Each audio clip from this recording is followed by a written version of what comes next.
Today is April 5th, 2022. We're talking about Will slapping Chris Rock, updates in Ukraine, the game dissing Emine, social media annoying, and the sculpture likened to the end times beast.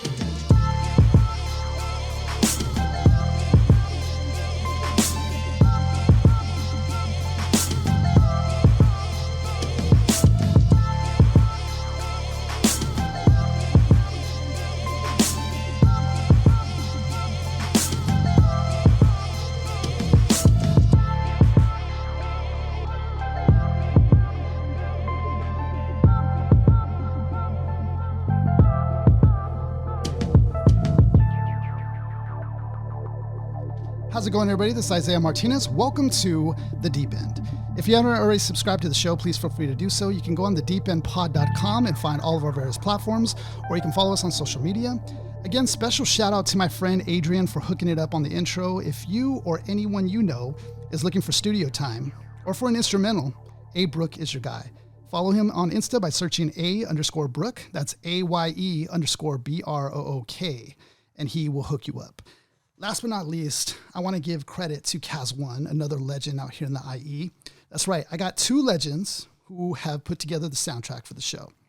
Kaz hooked it up for the outro, and I know it's just going to be fire. Listening to that instrumental at the end of every episode, it's going to be really dope. So if you guys are looking for a producer or somebody to engineer or mix your sound, Kaz1 is one of the greatest to ever do it. You can check him out by going to Kaz1 Beats on Insta. That's CAS1 Beats. And now I want to introduce my two guests on the show. She's going back to back, a really good friend of mine, spilling knowledge with some style. Cynthia Bonados, welcome back to the podcast. Thank you for having me back. It's a privilege to be here. And for my second guest, he is IE's guru. He's the head of the Sports Junkies community and just a true man's man, Olajuwon Randolph, a.k.a. The Juice. Welcome back, man. I appreciate it, bro. Make me sound important. You are, man. You're a cornerstone out here, dude. Oh, bro. So remember the last episode that we did, OJ, was about John Gruden and the Redskins organization. Right. So I just, I don't know if anybody remembers that mess or not, but I just looked up to see like a recent update on that, like to follow up really quick. And I guess he's suing the NFL. Right. Not sure if you knew that. I guess the attorneys are saying it's for Soviet-style character assassination. Oh, wow. Took it back to the Soviet Union. Yeah. So I mean, that's kind of what we were saying anyway. Like, it was pretty obvious. They were putting him as a hangman, like, for whatever else was going on behind the scenes. So I just thought it was kind of funny. The wording of that was just like, dang, okay. Especially today's climate, like with Russia. Like, okay. Yeah. And Cynthia, thanks for gracing us with your presence once again.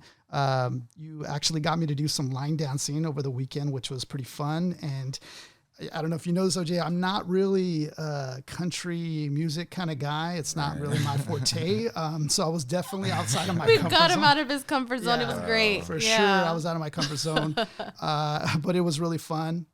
I think what's crazy to me is that in the middle of this like rough area, I guess you want to say, just to put it lightly, because of like gangs, prostitution, crack and all that, you have, or this hoedown American country club exists there. You know what I mean? That's just like, how does that work? Like, how does that happen? So it's pretty fascinating. But those people, you can tell, like, there's some like religious goers, and then there's like the average, but all in all, they're all pretty welcoming.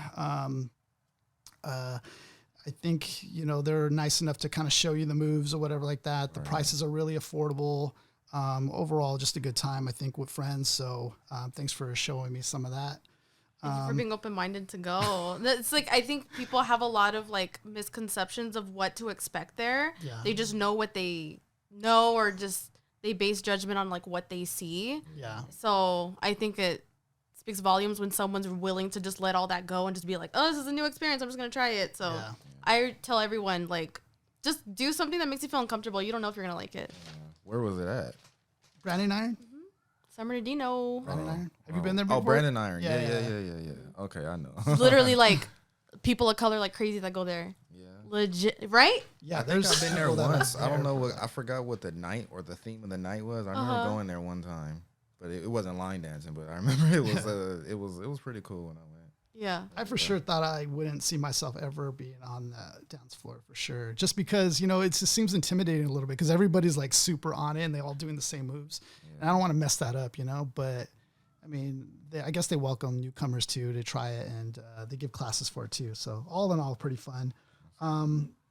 So before we had talked, I didn't really get to ask you guys, but have you guys ever met each other before? Or have you guys ever seen each other? No. This is the first time. Yeah. I'm pretty sure we've crossed paths before. Probably, because Rialto's. Correct. So. Yeah. So, yeah. But never actually met, no. But you guys were both the first to like reach out to me about this whole Will Smith thing, and like we need to talk about it for sure. Both of you guys were. So I was like, it just makes sense to bring you guys both on then to talk about it. I know, like literally, we just finished our last podcast, and then Cynthia like texted me. She's like, this just happened," and I was just like, "What?" Twitter. Yep. Yeah. So I was just like, I couldn't believe it. So what we're gonna do is we're gonna play a clip. Sorry if this is. I don't know if you'll be able to see this. Let me move this. Okay, right there's cool. We're gonna play a little clip of it, just to see like what went down instead of like describing it. So let me go ahead and move this around a little bit. Sorry, it's a little crooked, but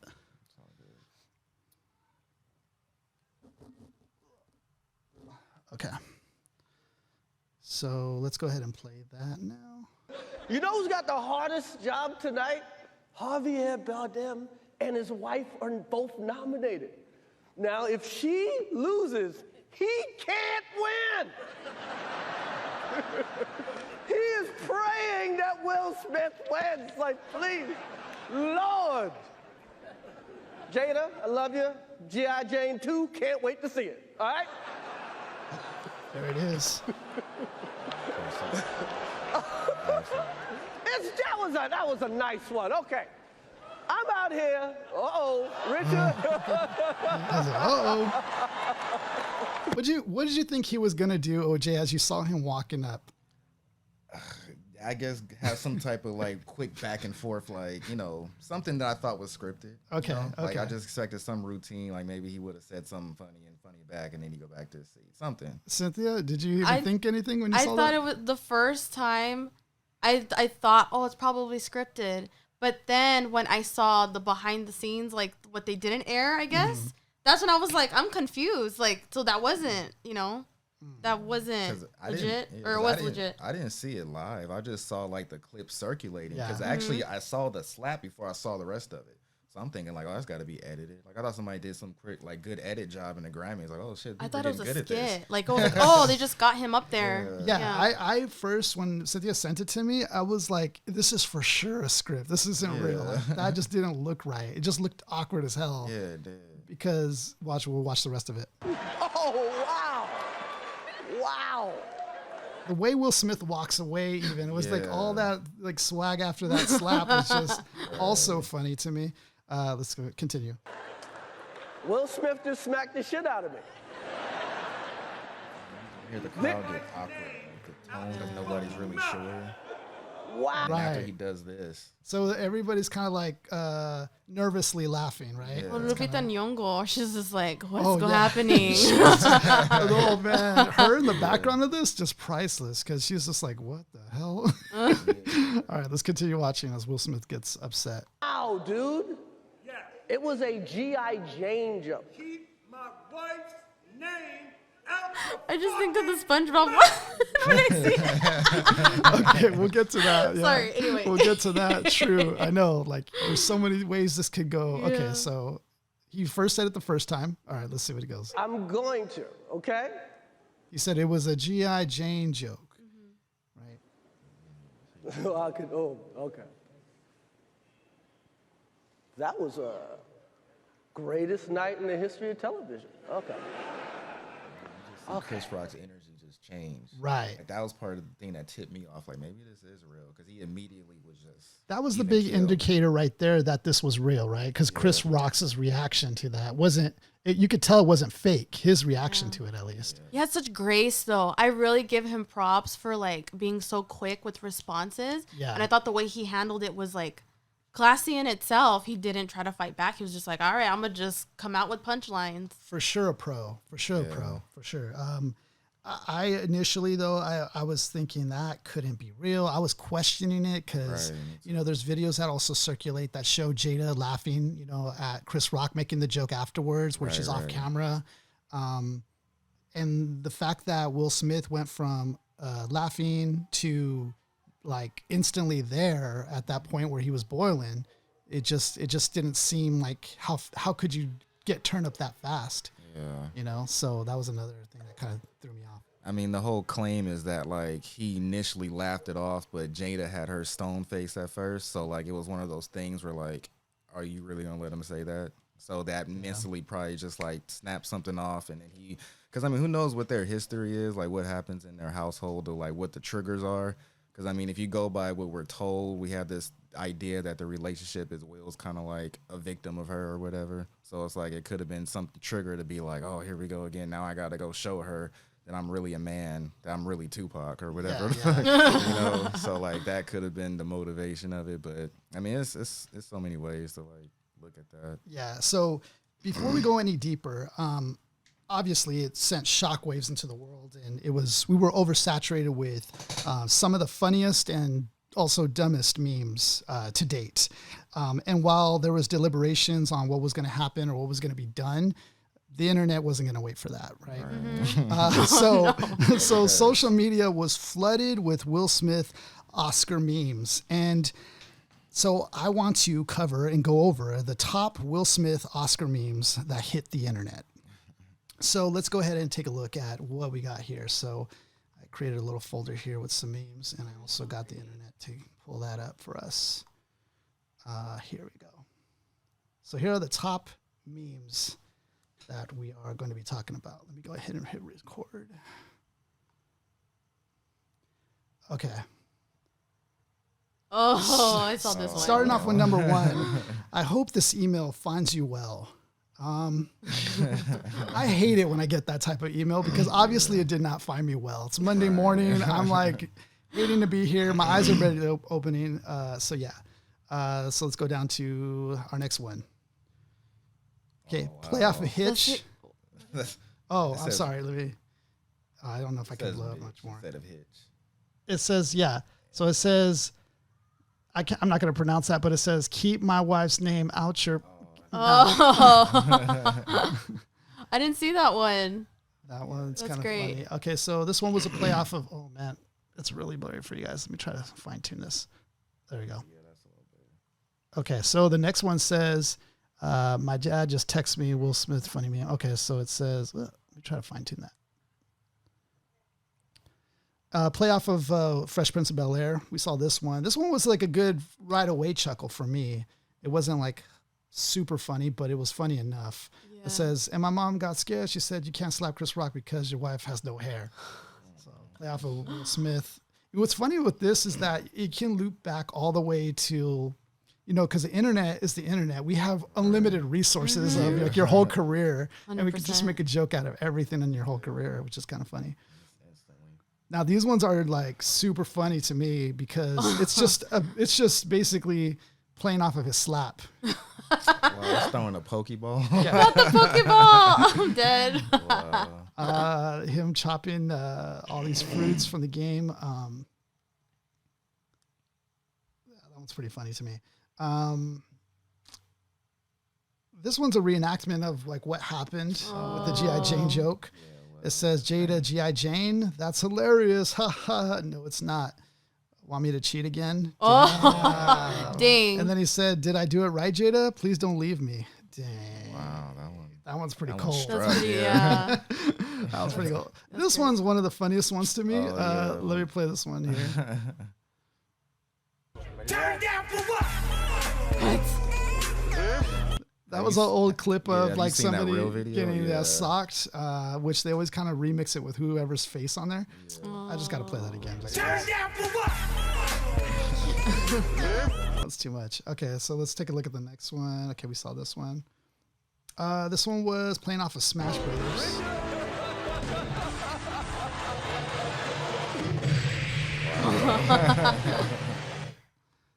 All right, let's take a look at another one. I've never seen this video before. Oh, dang. Wow. Oh, wow. That's great. I think the real thing we could get out of the slap was that heard around the world is that Will Smith loves being. What else we got here? Me trying to enjoy the weekend Monday. This is Will Smith. Oh no, this is us confused on whether to laugh or whether to think it's horrible of what happened. The crowd. Oh, I love this one's one of the one. best ones too. Right here. Art imitates or life imitates art. Yeah. I like that one a lot. You guys seen this one circulating? I No. haven't seen that. Oh, okay. You guys get it? You Yeah, guys I get it. With the paper because it was slapping him with the open hand for That's paper great. over rock. This one was pretty deep right here. This was a deep shot. Oh, I've never yeah, I seen saw that one. I That was like, great. wow. Yeah, that one was Dang. that was super wow.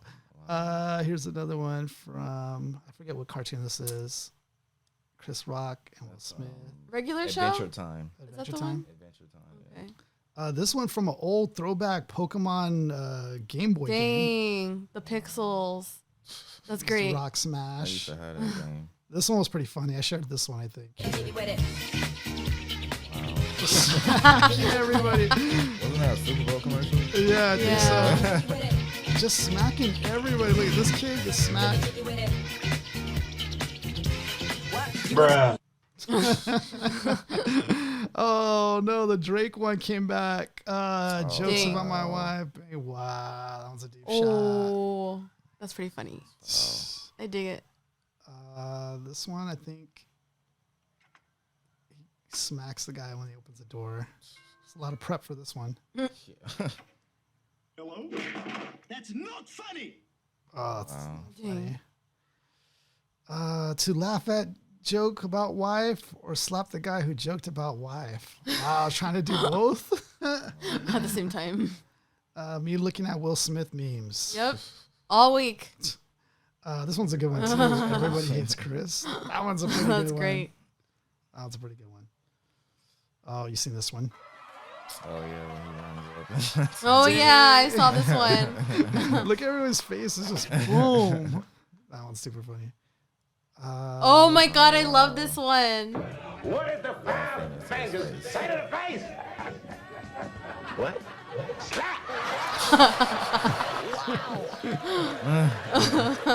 Wow. Okay. Let's see. I haven't seen this one before. Have you guys seen that one? It's Rewind Time. No, I haven't seen that That one. That one missed me. Is that from a movie or something? I think so. Me planning my vacation, my bank balance. Wow. Oh. Will Smith when he smashes when someone smashes his wife. That's cold. Will Smith when someone tells a joke about his wife. Wow. Oh, this one's pretty funny too. I'm gonna slap some sense into you.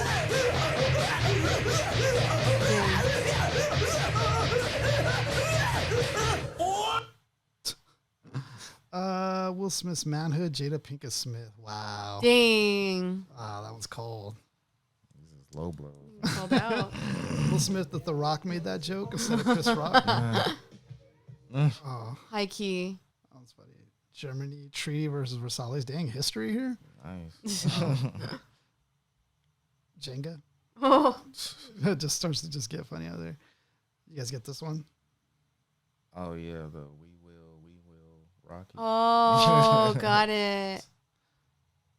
Mario Brothers. Franzia. Gas prices. Gas prices. I saw this one too circulating. Oh, that one was great.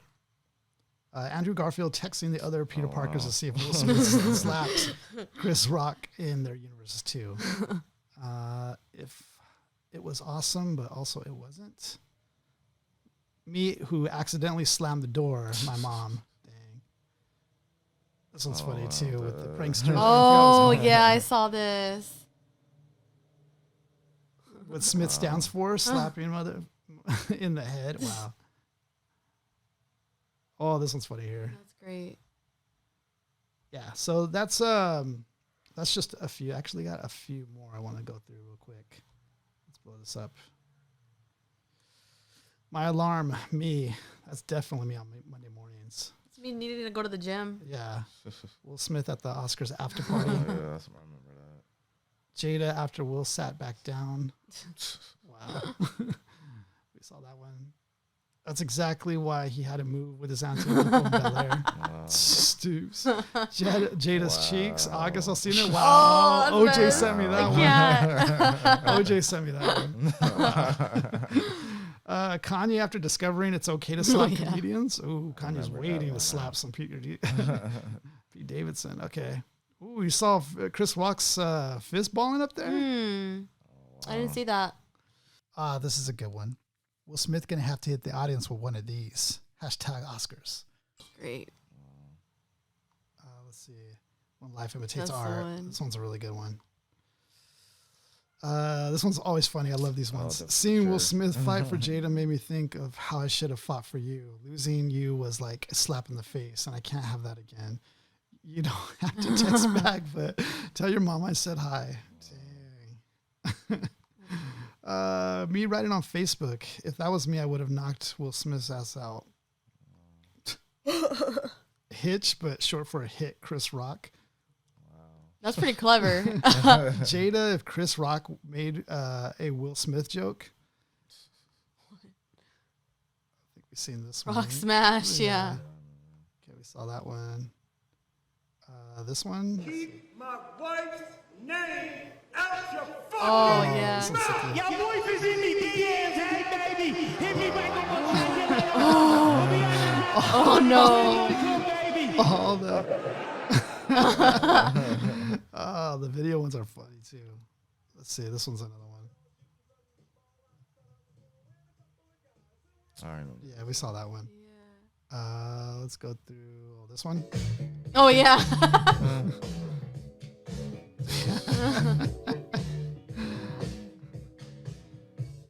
Oh man, that one's a loop. This one's pretty funny too. That was great. Oh yeah. Bernie Mac. Slapping everyone. What movie was this Funny from? Do you 'cause guys remember? It was the one where Chris Rock was the president. Oh yeah, that's Yeah. right, that's right. And he I actually forgot what it was slaps called. Chris Rock here. Too. Yeah, it's funny. Yeah, it all connects at the end. Full circle. It was all prophesied.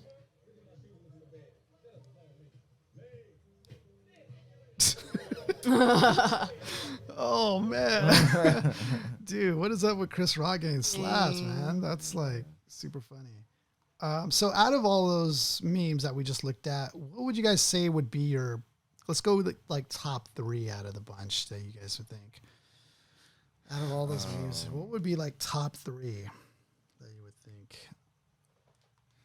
For sure. And it's just me because I love Dave Chappelle, the skit with Oh, yeah, the 5 fingers. yeah, for sure that one. Okay. And then this last one's like I was top gonna say the 2. last one. Yeah.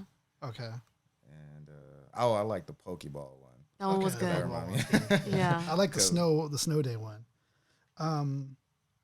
The one about Life Imitates Art, I think that one's probably top tier, just because it's like so damn like similar in the slap and everything. So I think that's top tier. What else I marked down? Tupac. You know, Tupac would have shot him. Oh yeah, that one was. Yeah. That was like one of the first ones I saw. Yeah, Actually, that one. I was like, Jesus. It's like it's weird because it's like it's jacked up, but it's like almost kind of true and kind of funny. In a sense, yeah. People where keep it's like bringing he's it always gonna up. try to Yeah. measure himself up to him. There was one that Cynthia sent me where it was about like he did all that and Jada's still gonna dream about Tupac at night. Like Wow. so cold, but It's like below the belt. yeah, it's like I said, it's jacked up, but it's like, and it's because like he'll defend his wife's honor. You know, he'll go up there and slap, you know, one of the greatest comedians we have ever had, and then he'll go on the red table talk, and he'll allow himself to be humiliated and turned into a meme. You know, all that to have Jada at the end of the day dream about Tupac. You know what I mean? That's what I'm saying. Like, Well, that's why it's funny. Did she discuss her relationship with Tupac on the red table? No, it was never brought up. Okay. Well, she's had it in the past though. Like she's Yeah. said, like, you know, as far as whatever their relationship was, she just says that they had like some super connection. She swears it wasn't sexual. Yeah. That's what she says, but she just says they've always were like kindred spirits or whatever. And she said that Will initially didn't like him, but they managed to like have some type of like understanding or something. Like that. Okay. So that was what the word is from her mouth, you know. Yeah. Yeah. So. But since then, everyone's always been like, "Oh, Tupac!" Like Yeah. ever since moving forward, and I don't think this makes it any better. No. Because you've never really heard her speak as passionately about Will as she has as Tupac. Like she's had like whole interviews about Tupac and how they had their connection and how they're depicted in movies like what was the name of that All Eyes on Me? Yeah. Remember their whole relationship in there? So like every type of depiction always shows them as if they were the ones who were getting That was married. a recent movie too. That wasn't too long ago, was it? It was Probably like at least this 2017 decade. maybe. Yeah, it was at least this decade for sure that just came out. Yeah, not that long ago. I found this TikToker who posted like his thoughts about this whole thing. I wanted to show you guys and just see your guys' thoughts about it because I think he made a lot of good points. And one of the points that he was making was like that this wasn't really about Chris Rock's joke, really. It was more so like a buildup that goes further back. And so I wanted you guys to take a look at what his take and see your guys' thoughts on it, just because he was making some points. And I wanted to see what you guys think. Let me go ahead and play that. Here we go. Will, let's talk. Boy, what were you thinking, man? This was not the move at all. Because let's be honest here, you're not mad at Chris Rock. Nor were you really offended at the joke. Jada, I love you. G.I. Jane 2, can't wait to see it. All right? Okay, right there. Was Will Smith offended? Do you think he was offended? Or how do you think he took that? In that moment, it just kind of looks like that nervous for the camera laughter. It's like, you're on film. So it's like, hey, he made a joke. Because he probably didn't really think it was funny, but he kind of, made the little chuckle just to be in uniform because, he's going to get celebrated that night. Yeah. So he knows every single move he makes is going to be microscoped, But I think her face, and I don't know if there was like a clip of them looking at each other or something. I mean, that's what people are saying. I never seen it, but there had to have been some moment where he laughed and he looked over and then she wasn't. And then something changed, so that's, I don't know what else. What do you happened think, with her. Cynthia? When I first saw it, I was like, well, he was laughing and she got upset. I thought the same scenario. Like maybe she just looked at him when the camera turned away and he's just like, oh shit, okay. Whatever. Maybe they had like a minute conversation or a look just happened and then he went up there. But then watching it again, I just think, well, he's also an actor. Like he's a great actor. So True. I'm thinking, what if that was all for show? Like I'm fucking pissed inside, but I'm gonna laugh. Right. And then like he was already fired up from it from the beginning. So I thought of two scenarios when I saw it again. Do you think the joke was that bad? No.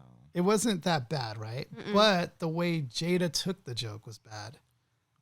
But I'm careful with that because it's like you can make any narrative you want after the fact. Because who's to say that was like really what it was about? They could have just said that after to like save face. Because if you bring up alopecia, you bring up any type of like disease or sickness, then it's like the general consensus of people are going to be like, oh, I get it now. I understand. Because they're basically trying to run damage control. Because if you smack somebody at the Oscars, hell's coming. So you got to already create a story. You got to create a scenario to people to be like, well, I get it now. So now people split in half and you have this side's for Jada, the other side's for Chris. And so I don't know. I'm not saying that happened, but I don't know. I think it's always possible because the celebrities always run damage control. That's a part of their idea, their PR. So All right, let's play some more of this and see where he goes with this conversation. That was you right after the joke was said, Will, and you didn't look that offended to me. But your wife did. You see, this is the problem with situations like this. Everyone witnesses the eruption, the climax, the explosion. Pause. But everyone seems to completely forget the build-up to that point. And no, it didn't start when Chris Rock told that joke. It started all the way back here. What do you guys think about that? I think so. That was one of the things I had thought of. I remember like seeing all that. Yeah. I think it's, I don't think it's a bad thing that they were so transparent of like their relationship, but it's like you aired out all your dirty laundry. So how are you going to get, if that's the case and you're upset because, I don't know. I just think they also put their lives out there. They did. So you're going to be the butt of a joke. Yeah. Yeah, because if you remember his acceptance speech, he went very emotional. He went into detail about like, I have people making fun of me. People are like, disrespecting me and expect me not to say nothing back. So it's like he was kind of pouring out his heart at that moment to kind of somewhat explain where the smack came from. But as far as this whole situation, it's like you said, Jada, it's her show, right? Like it's obviously her idea. It's her doing to have all this transparency and all this dirty laundry. Because if we look at Will's history, he's never been that type. Like the most he did was like, he was making all those videos about him being positive and trying to like say he has like a new life, a new outlook. And he was like, because remember Will's being looked at as like this super like deep guy, kind of like Jim Carrey. But he never like aired his shit though. Like he never was that. Like that's Jada. So I think it could be that, because it's like that kind of shows you like maybe who's the dominant in that relationship. Like maybe like he feels like he's obligated to have to follow her, because it's her doing. She's the one who put all this stuff out. So and that might be the only thing he feels like he could have controlled at the moment. I feel like for sure that was definitely a part of it, that table talk. I also think, even things that maybe even led up to that, even just the open marriage thing. I know Jada didn't really want to get married. She was kind of like very untraditional as far as that sense goes. So she was really kind of pushing back on the marriage thing. And, that could maybe hurt a guy's confidence even, just like, you don't want to marry me is, that's, that sometimes can really do something to a guy, I think. Also too, just her love for Tupac still being a real thing, I think can also be another thing that can also be a factor to this, not the main thing, but it's definitely a factor when you throw that into the mix too. Just because Will's said in his memoirs, deep down, he always kind of felt like he wasn't enough for Jada, that he could never be like Tupac. He even felt like he couldn't even be himself with Tupac or even have a friendship, just because he felt he was like immature to be at like Tupac's level to do that. Yeah. So I think a lot of those things are like factors that factor into this build up to the slap that happened, because I think just, had none of these things been into play, that probably wouldn't have been the outcome. Yeah. But because all these things were into play and people know that about you, what are you going to do to like kind of change that narrative, that you're this like person who's a rollover or pushover from, Jada and stuff. And then I don't know if you guys knew, but Will recently came out with a book, and I haven't read it, but I read pieces of it where he kind of like opens up about like his past. And I think he's really like emotionally damaged. Like I think he has like a lot of unpacked stuff that like emotionally like, messes with him. And I think he hasn't really totally gotten control over. Like he says he has this like self-consciousness of him being like a punk basically, because he said when he was a kid, his dad used to beat his mom in front of him. Oh yeah. That was and he said that he never stood up for her. Ooh, yeah. And you can see like in this type of situation how that can come back. And then as far as like Jada, like he said that there was some story about like how I guess he was with whoever he was with before Jada, and like he knew that like Jada was like the one for him, so like he went to the bathroom and like cried about it or something, because he thought it was never gonna happen, because he, like you were saying, like Jada was kind of like standoffish about having like a relationship. So like he's always been like the kind of soft-hearted guy with like baggage to come with it. So like that combination. Because even if we go back to like that laugh he did, because it could have been like, because and psychologically you can probably laugh when you're really hurting. So it might not have been like of him thinking it was funny or him playing it off. That might have just been like the beginning to like a lapse of like judgment. Because if you have like a blackout episode, like some people start laughing before kinda they like start the Joker, like a Joker thing. That's a real thing. Like he probably like was actually already there. Like so it probably didn't have anything to do with Jada's look. We don't know. That could have been, another thing. So it's a lot of ways. So what do you guys think happened off camera? Because we can't see it, obviously. We don't know what happened. Do you guys think she did a stare and that was all it took? Or do you think she like said something to him? It could have been both. I thought it could have been either or. It could have just been both. Like, she had a stare, she said something, and then, or he just got the hint and decided to do something about it. Do you think a stare would have been enough? Like, all she would have needed to do was just that? You definitely, if you're married, like, that's all it takes, man. Like, my wife can look at me for like a split second, and I have like a whole paragraph in my head. You got the message. Yeah, so it's like when you're married, that's all it takes. Just a quick look, not even long. You know? So you're true. I think it could have been either or. Okay, let's continue watching where this guy goes. He makes pretty good points here. So let's continue on. Remember this, Will? 2 years ago, probably the most entertaining thing that happened during Corona, but also the beginning of the destruction of your mind, Will. This is when your wife, Jada Pinkett, I find it funny, however, how he's talking directly to Will. He's like, it's you, Will. You're the problem, Will. Like I Will. know you're going to see this. Like he's talking directly to Will. Okay, here we go. Come out to the world and made a fool out of you. And this is something I feel like I have to remind you of, because clearly you've forgotten. Before this happened, nobody was talking shit about you, Will. It was your wife that gave the world permission to start talking down on you.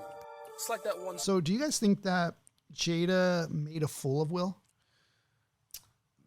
I mean, for the most, maybe I can't say it was intentionally, but okay, because it's like, okay, she has this show. I mean, I don't believe celebrities when they try to act like they put all this information out there and they're so shocked at the backlash. Like, you know what's gonna happen because you're monetizing it, so you knew exactly what was gonna happen. Like, how do you think the world's gonna respond to you telling you that you slept with a guy 20 years younger than you, that you groomed from him having a mental condition or whatever it was, and you had this open relationship? Like, of course people are going to react, especially since, you know, you got to remember, before all this, they were like the quintessential black power couple. Yeah. Like, we used to look at Will and Jada like the pinnacle of, like, even over Jay and Beyonce. Yeah. Like, you know, because it was so long they were together. They were like compared even like in, what is it? Will and Jada Love. Like, that was like a thing in a lot of rap songs. Yeah. Yeah. So it's like this one moment kind of destroyed that single-handedly, even though we've heard rumors for the longest. Like, I've always heard rumors about them, but like nothing was actually confirmed until this moment. They were like, oh, okay. Like Cynthia said, you're airing it all out on this table. It's just like, whoa, you just threw it all out there. And then you got to think Will was really into his image, because another thing that he said in that book was like he personally set out to become this squeaky clean guy because he always wanted to be the biggest actor in the world, and he knew that in order to do that you have to have like the laundry right? Yeah, you have to be like LeBron. Yeah, you have to do that. So like that was always his intention. He's always cared about that. So for her to do this, and of course she knows that it's her husband. Right. It could have been something like that. Like he felt like she took something away from him, and there must be some type of control. Like there's some type of dominance that she has over him. There was definitely moments in watching the Entangled episode where I was just like, oh man, this is not a good look, Will. Because you see Will's face in that. It's almost looking like defeated a little bit, like a little kind of just like whatever you say, honey, kind of thing, which for me, seeing that, hearing what Jada was saying and smiling about it and being almost kind of more or less like, it wasn't apologetic. Jada's, whole answer to the whole Alcina thing, it wasn't apologetic to Will or to everybody. Like, it was more like, yeah, this happened and this is why. Like, it was kind of more like, yeah, it happened. And from Will's standpoint, it just kind of made Will seem weak. Unintentionally, like you said, unintentional, but it just kind of did. Right away, you have 50 Cent text messaging, I think, Will, saying like, dude, you really let this happen? Like, you really let this all air out on here? Like, but then again, I think all we see is what was on camera. True. I mean, they're in control of like what was said, what was like aired out. So I think initially it's still like, there's no right or wrong with what they said. I appreciate them being transparent about the relationship, because people think like, oh, you're the it couple. Oh, you guys are like meant to be. However, in my head, I'm thinking there's always two sides, and whatever their sides are, it is what it is. So we're like in no position to judge like, well, maybe it was his fault. Well, was she like okay to air everything out? But at the same time, he also gave her that control to say whatever she needed to say. So there's literally like 2 points of views, and it is, you see. I feel like he really did kind of let her off the hook. I mean, he pressed her to clarify entanglement, but he did kind of let her tell it her way and kind of just was there.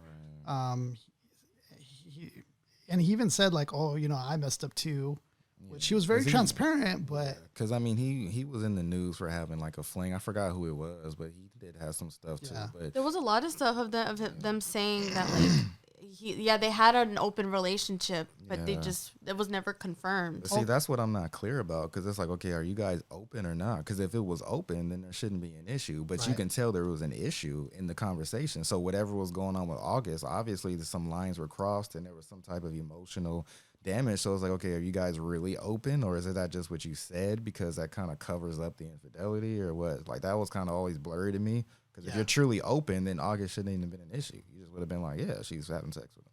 That's what we do. I think the part that got to me was like, he was like, what were you looking for? And Jada could have, I think, protected their family by saying, it was just a fling. Like, I knew he wasn't the love of my life. But she could have given an answer like that, but instead her answer insinuated like, I was looking for sex. I was looking to feel good. What does like feeling good mean? Because feeling good can mean all kinds of things. Right. But to me, the image of feel good to me I got was like, I just wanted to feel good. Like, I don't know, get some play. Like unfulfilling. Yeah. So it was kind of a weird answer for me to hear that back to like, I wanted to feel good. And she was smiling about it. Like, and it really was a joy. I was like, what? Well, were they transparent of why? Not why, but like, was it during tough times that she was like, I'm going to go find what I'm looking for because I'm not getting in my relationship? Like, did they talk about that? They did talk about, like, they were like essentially done with the relationship. Like, they just could not bear each other or whatever. So they were at that point. Yeah. Will said that he thought they were done or that they could be done. And she said, no, we were done. Yeah. So there was a little confusion there, but they were basically done though. Yeah. At that point. Because I can see, like, I cannot be honest, like, I've never cheated, but I've been in situations in my prior relationship where, like, if I'm not getting the attention I want, easily I could be like, well, maybe I should just talk to this person. I wouldn't entice that. Yeah. But I can understand that point of view of, like, I'm not getting what I'm getting in this relationship, so I'm going to go find it somewhere else. So there's also that aspect, and who knows if that's what he was doing too. And I think the internet's not clear as to what was actually said, because it's two different things to be like, okay, I was having sex with this while we were together versus we were having sex while we were done. Like, that's two different things. Everybody's been through a break or like a hiatus of a relationship, and stuff happens during that hiatus. It's like, it's still not okay, but it's not this. Like, you're like, the narrative is that like she was like having sex with him while Will's in the next room listening or something. Like something like He really was okay like with it. He wanted it to happen. Like, so that's what the internet is saying. So I think from Will's perspective, that's probably why he was upset too, because it's like, you guys don't even understand what's going on. So you're making me like as to be this weak character when that's not even really what it is. So it's like, because that's one thing that the internet does, bro. It's like, it won't even really listen. So they actually probably wanted to do that episode to give clarity. But what's going to happen is people are just going to chop out the good parts and then replay that over and over, and people are going to think what they want. So they probably felt like it was a failure, which is also frustrating because they probably put a lot of energy into that episode, and then people are just going to believe what they want anyway. So. Essentially. All right, let's continue on and see what else he goes into. When that refuses to cover her head, and who's the head of the household? Well, and the worst part is it didn't even stop there. This woman went on to tell the entire world that in her mind, you, Will Smith, a living, breathing man, does not hold a candle to the memory of her dead ex-boyfriend. Look at that.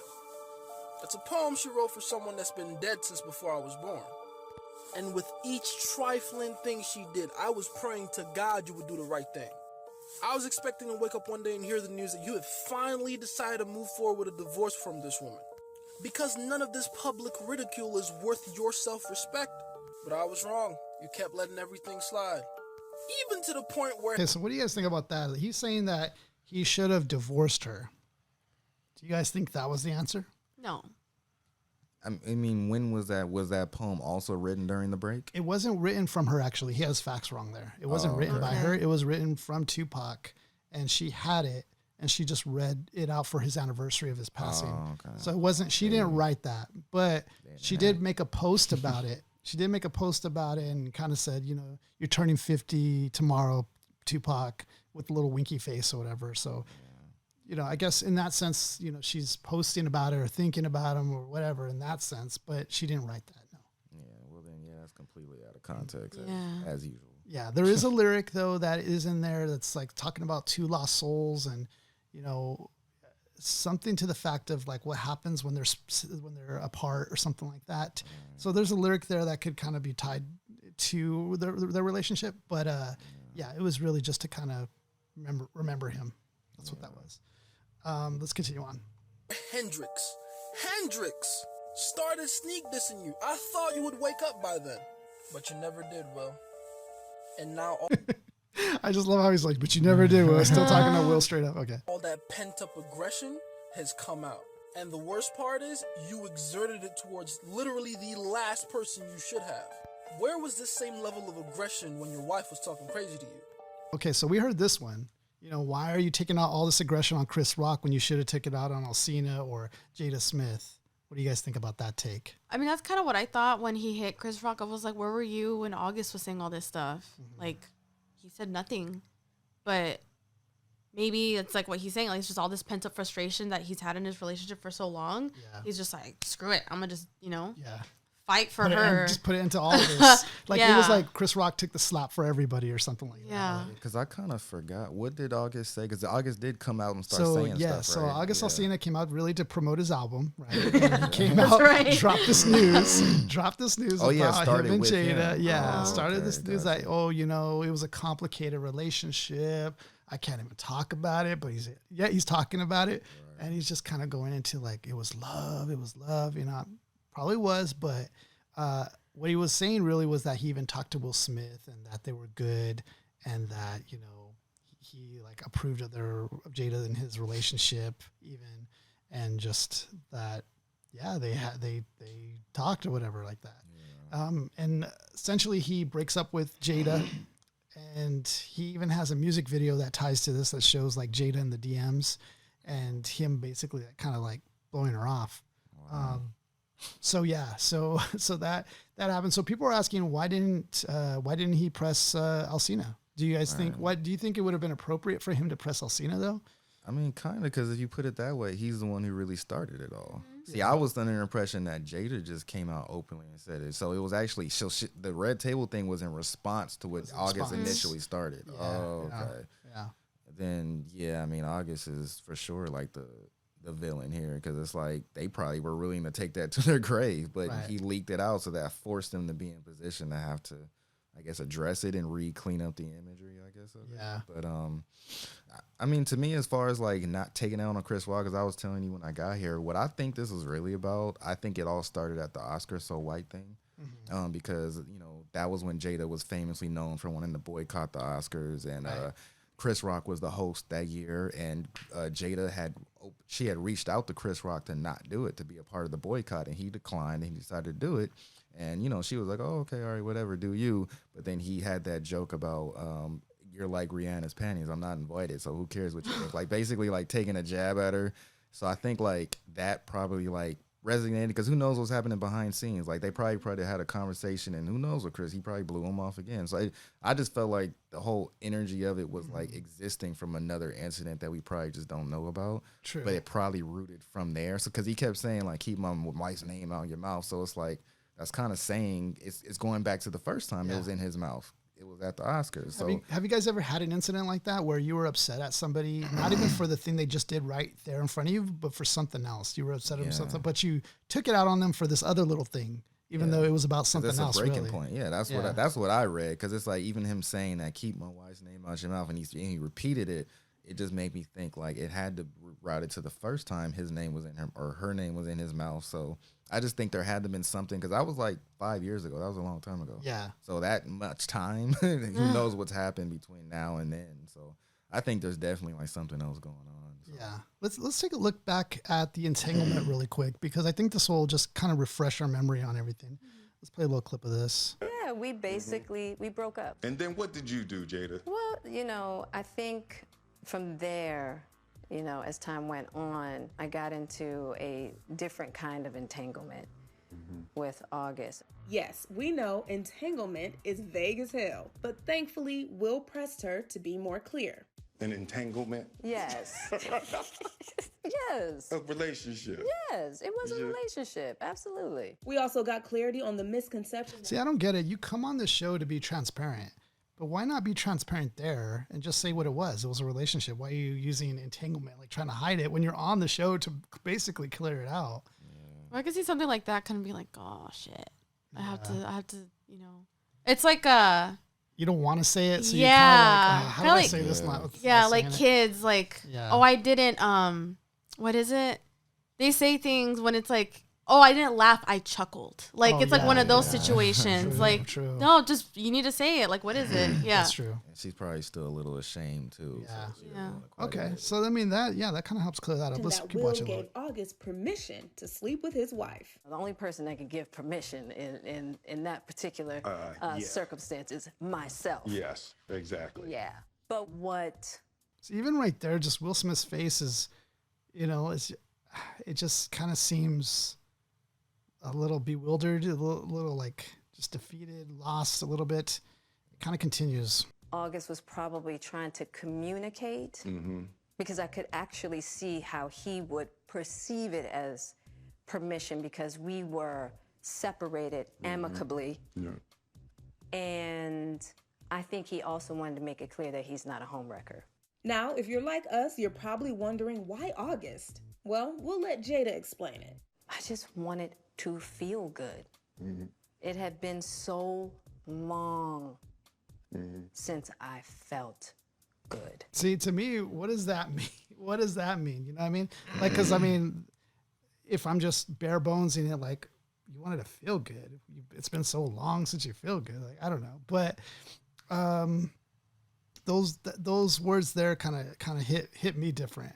What about for you guys? I just thought just the same idea, like what I had mentioned. It's like, if you're not getting what you want, you're going to go find it.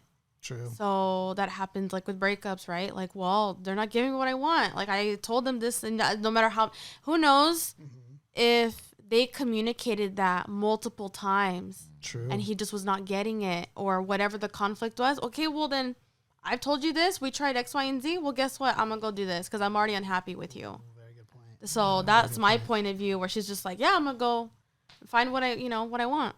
Yeah, I think they were just miserable. 'Cause, I mean, you hear about that all the time in like regular marriages, not even just celebrities, where like after a while, like the spark is gone, the love is gone, but like you have all this established around you where you're both kind of like comfortable in your spot. So it's like, okay, we can stay together even though we hate each other, but that's not happiness at the end of the day. So like at some point, it takes people longer than others to get to that point. Like, you know what, screw it, I'm going to choose happiness versus just being comfortable because we have kids and we have a house or we have investments or who knows how much stuff they have together that would be too messy to split up.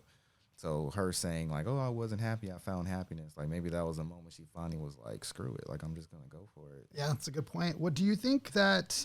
You think Will should have addressed it differently with Jada? Like, should have handled that table talk differently at all, or do you think it should have just been the same way? And how do you think he should have handled it, or do you think he should have handled it differently? Well, I don't know, because I don't know what the point of view of a man is. So I think from my perspective, like say I was in Will's situation. That was a really tough situation to begin with. because girls are willing to just air things out. Like, Yeah. okay, I'm going to say what I got to say, but I don't know how different. I think if our plan is not jam tight, I would probably suggest that we just don't even clear it out. Like just let it ride out or whatever. Don't even make a comment on it. Let's just move on. I guess I would, if it's not airtight, then I would just rather not even do the episode. Like just, I know you have the table talk and everything, but just move. Let's just move on. It's like consider like Will so cognizant of his image because it's like this comes out and then it's like, what, your wife was sleeping with a rapper or a R&B singer? So it's like he probably was willing to do it just to kind of once again do PR because he's still actively. I feel like Jada would have wanted to more clear up her image more than him at that point, just because at that point it was like, well, Will was okay with it, like he was like, and Jada was just like, this person that was just like sleeping around. So I feel like Jada would have been more the one that would want to clear it. Yeah, that's kind of true. But it's like if he still wants to be thought of as like a family man. True. It's like you kind of got to be like, no, we're cool now. And they're in the limelight too. Like I've been in a relationship where like my partner was just very much about the image, as in like, I want like the star spouse. I want all the shallow things. Okay. So that picture was something he always wanted to emulate. So there were challenges in the relationship I was willing to talk about and be transparent. But with him at the time, it was like, no, I just want everything to be solid, just solid and solid until things do start unraveling. And then, I mean, essentially, like he just imploded. So that's the best example I can give that kind of compares to this, where it's just like, I just wanted things to be smooth and shallow on the surface. True. Who knows what's going on in his head inside, where everything's just, and then it leads up to Chris Rock. Yeah. Hitting him. So with Chris Rock, how do you guys think that Chris Rock handled it?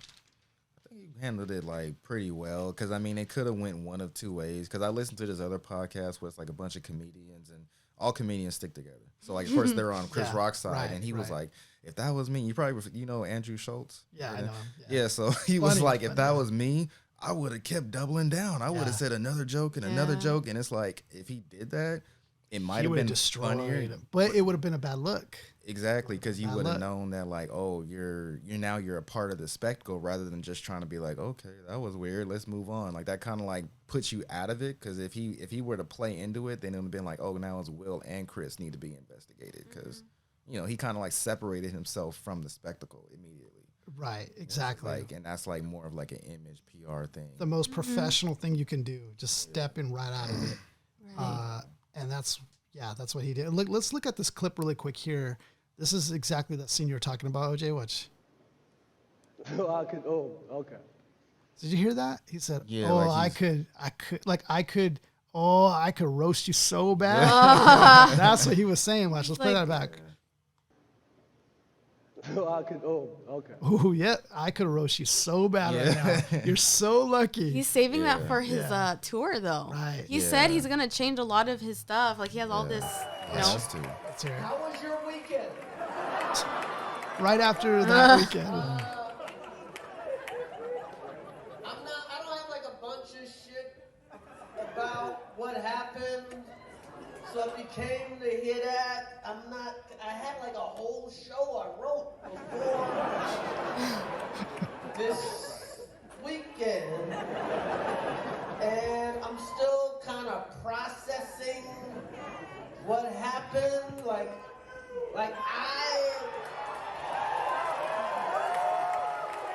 So yeah, he, like Cynthia said, he has time to write about this. I think he's like still processing it, still gonna write a bunch of jokes on it. He's taking his time too, like he's gonna perfect it. Right. And you know what his like I guess his defense is, well, I didn't press charges, so I have every right to talk about this instead. I have every right to talk about this, and I'm gonna go hard on it because I didn't press charges on you, and I could have. So when that comes out, man.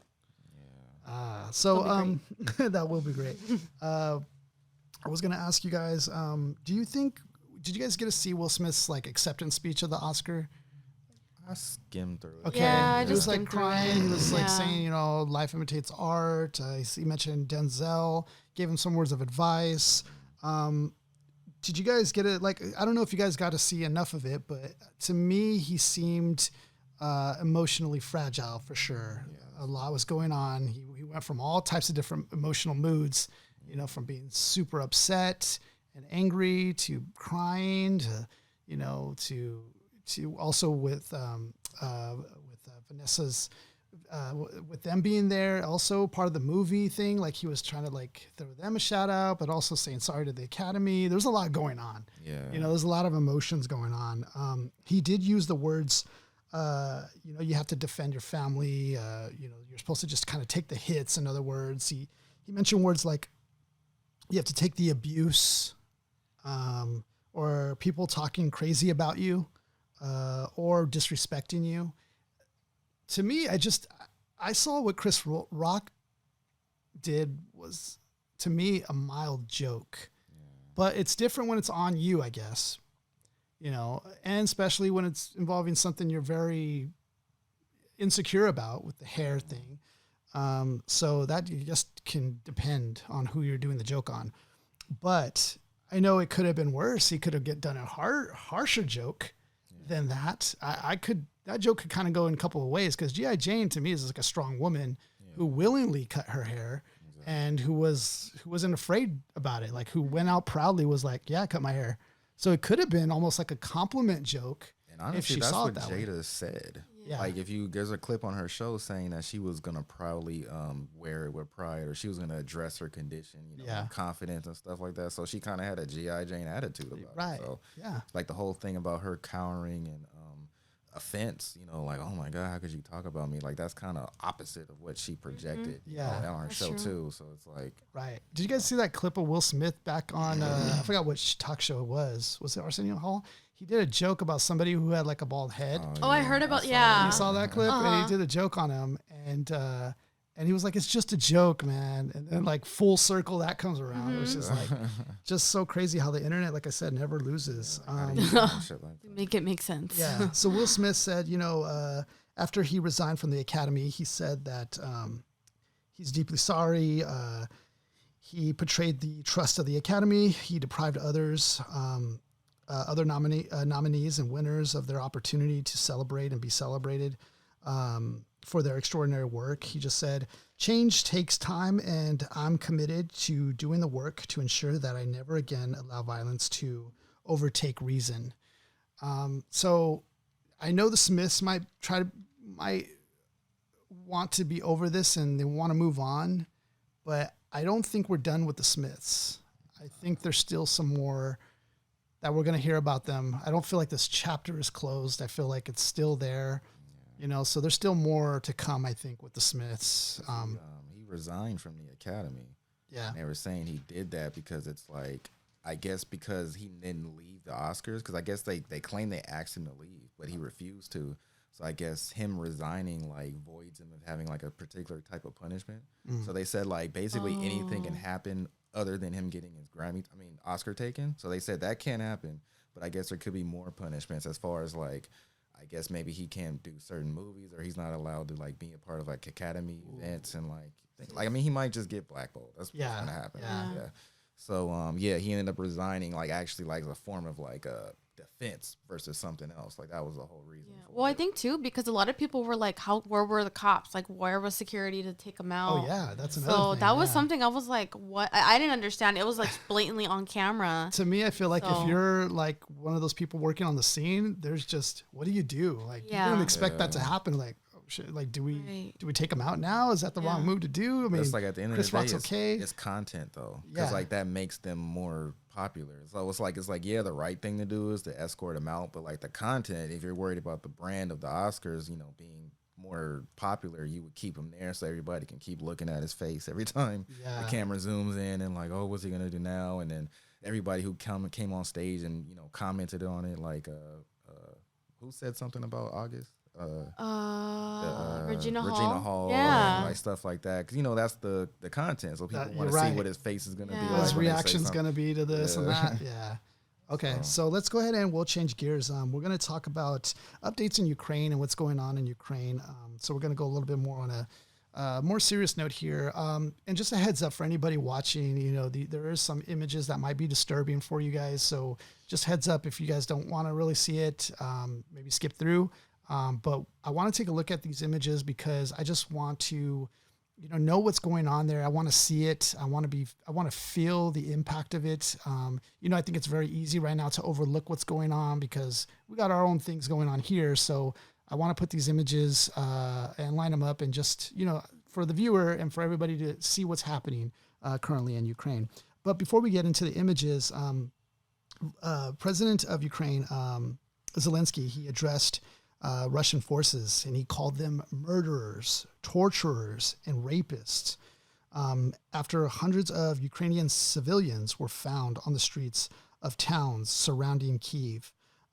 He also vowed to investigate and prosecute all Russian crimes in Ukraine, saying he had created a special mechanism to do this. So what President Zelensky is saying here is that not only are they just killing innocent civilians or civilians of Ukraine, but they're doing more than that. They're purposefully murdering, torturing, raping civilians in Ukraine. So it's more than just like war, I guess. It's going beyond that. And he said we haven't seen acts like this since World War II. So that hit me pretty heavy because I was like, damn. He's talking about like earrings being ripped out of ears, people being raped, corpses just being left on the ground, like pretty bad stuff. So we're not going to show nothing that graphic, but I just want to show like the ruins, and there are some bodies on the floor here, but they don't show their faces or anything graphic. So just a heads up. And also, I think what was also very in your face from President Zelensky is he was talking to those Russian officers' moms, and he was saying, "This is your sons. Your sons are the ones doing this. Like, I want you to see these images. I want you to remember that your sons did this. They didn't just kill and shoot. Like, they murdered, they raped these people. Like, these are your sons. And let this image like forever be out there. Like, this is the state of Russia and how they do things." And I think he has a good point because these images are never going to leave. Like, especially with the internet now. Like, and that's why he's been promoting it to be all over the social media, for it not to be silent. So he's promoting it and he wants it out there so that everybody can see what Russia's doing here and like the travesty and just the war crimes, that they're committing. It's just a horrible look for Russia. So let's go ahead and take a look at some of these images here. And it has some notes as to what's going on. So let's take a look. Okay, so the first image we see here, let me go ahead and record the screen. So the first images we're seeing here is one of a Ukrainian writer and poet, and it was damaged. So a very monument, sacred monument for them of a writer and poet damaged. Probably means a lot for them. Let's continue on. Okay, so this one's kind of graphic here. So this is a 72-year-old woman. She's in the garden of Bucha, home where bodies of 3 civilians lay on April 4th. So very recent.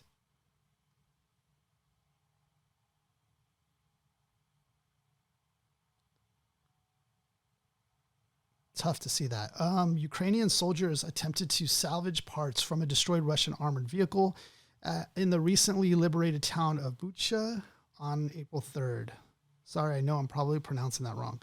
So here they're salvaging parts. And just look at the background of what's going on here. It's just everything looks in ruin in the street. This tank even is. It looks like a hurricane passed through there. Yeah, exactly. It does.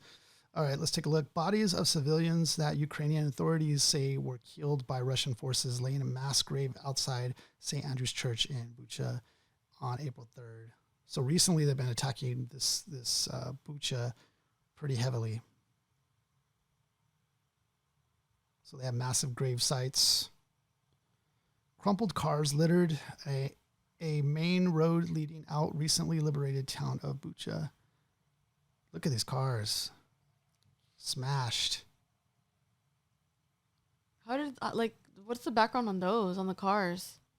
I'm wondering if it was either by just explosives or if it was from tanks. I'm not sure which one. I don't know if they get hit by a tank or something. Definitely looks crazy, though. The body of a civilian reportedly killed by Russian forces remained on the streets April 2nd. They're just corpses laying on the ground. That's sad. A lot of deaths. See, I wrote down the number.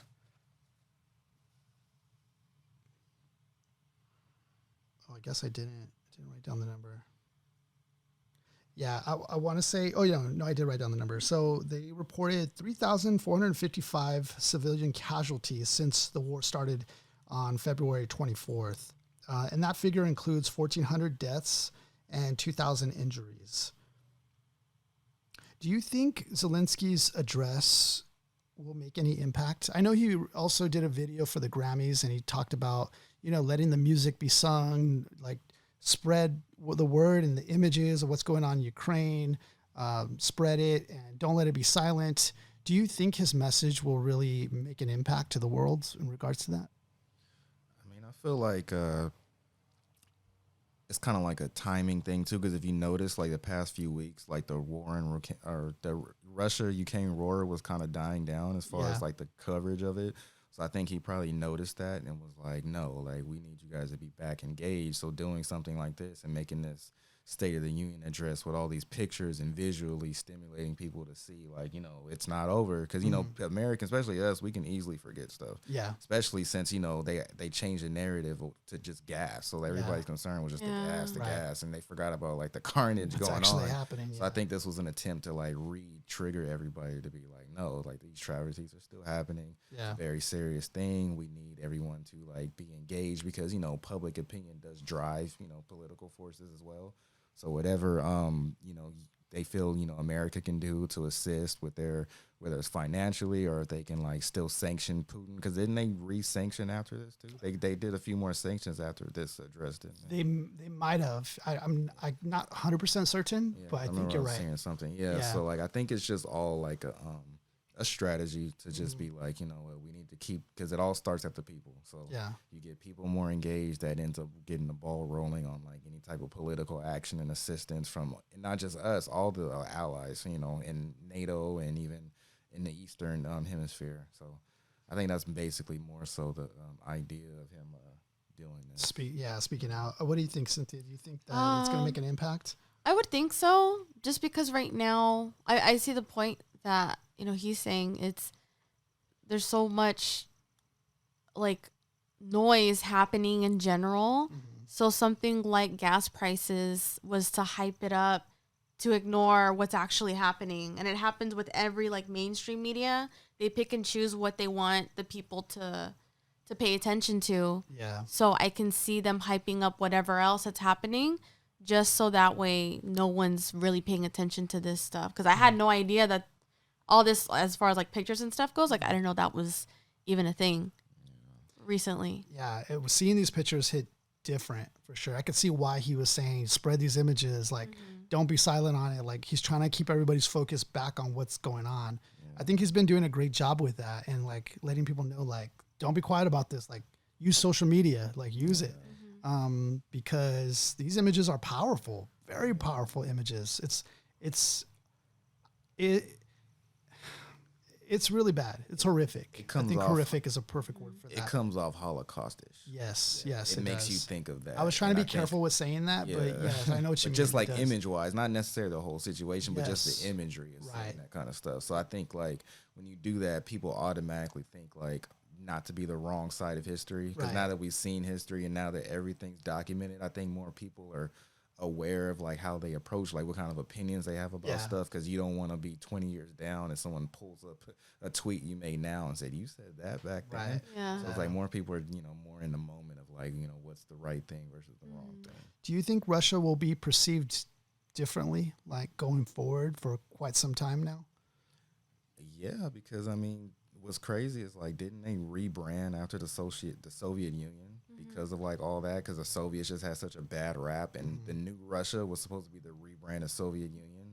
And it's like, to go back to this, it's kind of like, because I mean, what I understand about Putin is, like, his whole thing was to, like, be a part of, like, the rebrand, but people feel like his whole tenure has been, like, a failure for the most part. Because, like, Russia went from being, like, top 3 country to be, like, almost like second world. Because they're not really that good, you know. That's why the oil is so crazy, because that's all they have. Like, all they have is oil. They're a big gas station, and that's all their value is. So I think this whole thing is, like, because I think that's why everybody's doing it, because they want to attack Putin and his imagery. Because that's what they care about. They want to leave a legacy. He's even said, like, I want to leave a legacy for Russia. But them putting all this bad news out is going to continue to say, like, oh, you're still a piece of shit. Like, we always thought you were. And this is why. And, you know, because it's like a big war on just not necessarily always propaganda, but, like, it's a big war inside the war of just opinions. So, like, you know, they want people to think this way because that's what the narrative is going to be going forward. So if you attack Putin that way, it's another portion of, like, war on top of the physical war and the financial war. It's like the public opinion war. So it's like, I think that's, you know, the angle right now with all this, like, imagery and what they're trying to do right now. I for sure think, like, Putin,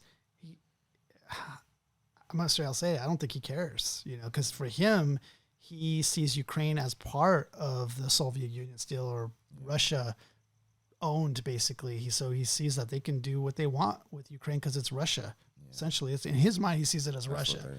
He sees it as a Russian-owned land. So, that I can see why he would proceed to go forth with this. Now, to his surprise, he didn't expect this. It would be this difficult or drag out this long, and it has. Why do you think it has dragged out this long, or how do you think they have been able to maintain Ukraine thus far? Because I myself am actually, I'm actually kind of surprised too that they, without the help of anybody. I think we're helping in aid, right? But we can't actually go over there. But we can't actually go over there, right? I think they're surprised because I remember before it even started, I was looking at all these statistics and they were saying like how much more heavy Russia's army is versus theirs, and that it was supposed to be like it was supposed to be a wash. Like they're gonna go in there, they're gonna take them, it's gonna be over. So the fact that they've been able to defend themselves, I think, took Russia by surprise. So I think like they're not really prepared for this level because didn't they run them out of Kyiv? Yeah, like Kyiv actually ran them out. So I don't think they were prepared for that, and I think they're probably like now scrambling because they don't want to tuck their tails behind their legs and be like, okay, we're sorry. Like they're gonna keep going because he doesn't want to look bad in front of his people. Because if you started all this just to lose, it makes you look bad too. So because one thing I heard that was interesting that like another motivation behind the war besides just like the NATO thing is that apparently there's like this little small passageway from Ukraine to Russia, and the reason that they don't want Ukraine to be allied with us or NATO is because they're scared that one day Ukraine could probably stage an attack into Russia through that little passageway.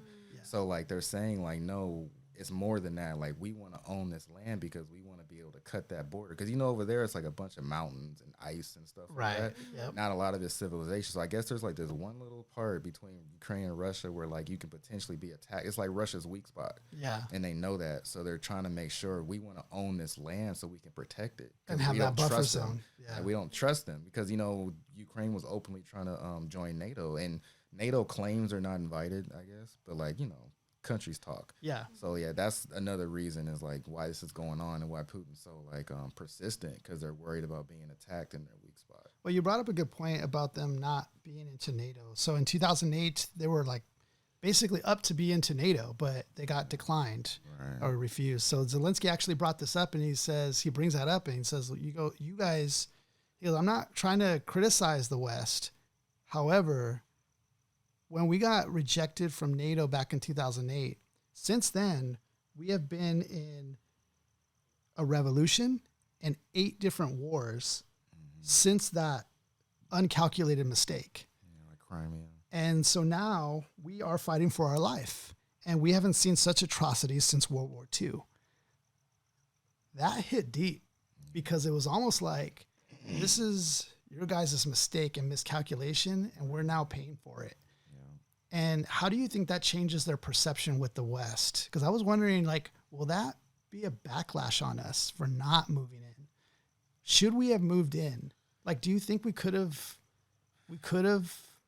did things differently and moved in, and maybe we could have won that war against Russia? Why are we so afraid? But I feel like there's more to it politically in the back end that we don't know.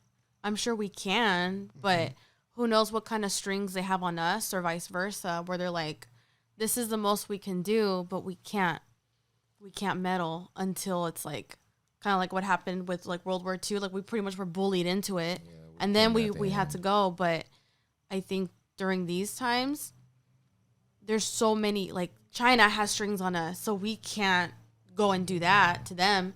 So I can see some like a similar situation like that happen with Ukraine and Russia, because we don't we have like oil rigs in Russia? I believe we probably do.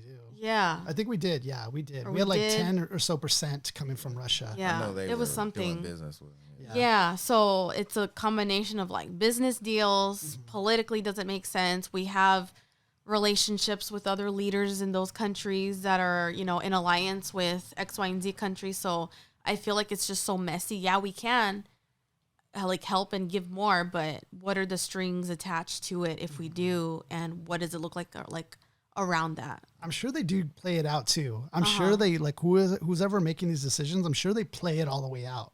Like if we do go in Ukraine, this is going to happen. This could potentially happen. This could potentially happen. So I'm sure they must walk through that. Because I mean, if I do that, I'm sure they do that. Yeah, I feel America's playing to its strengths because the thing is, if you look at it financially, like, because, you know, with all the sanctions, like, we can bully Russia financially because they don't have that type of power.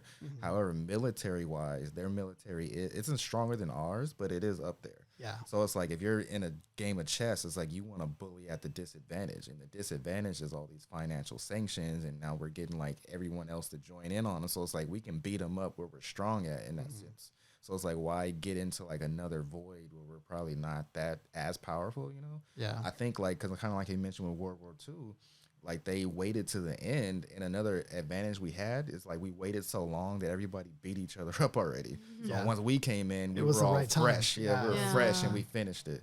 So I think if we do decide to do that, I think we're going to wait maybe 2 years down the line, like maybe 2024, 2025.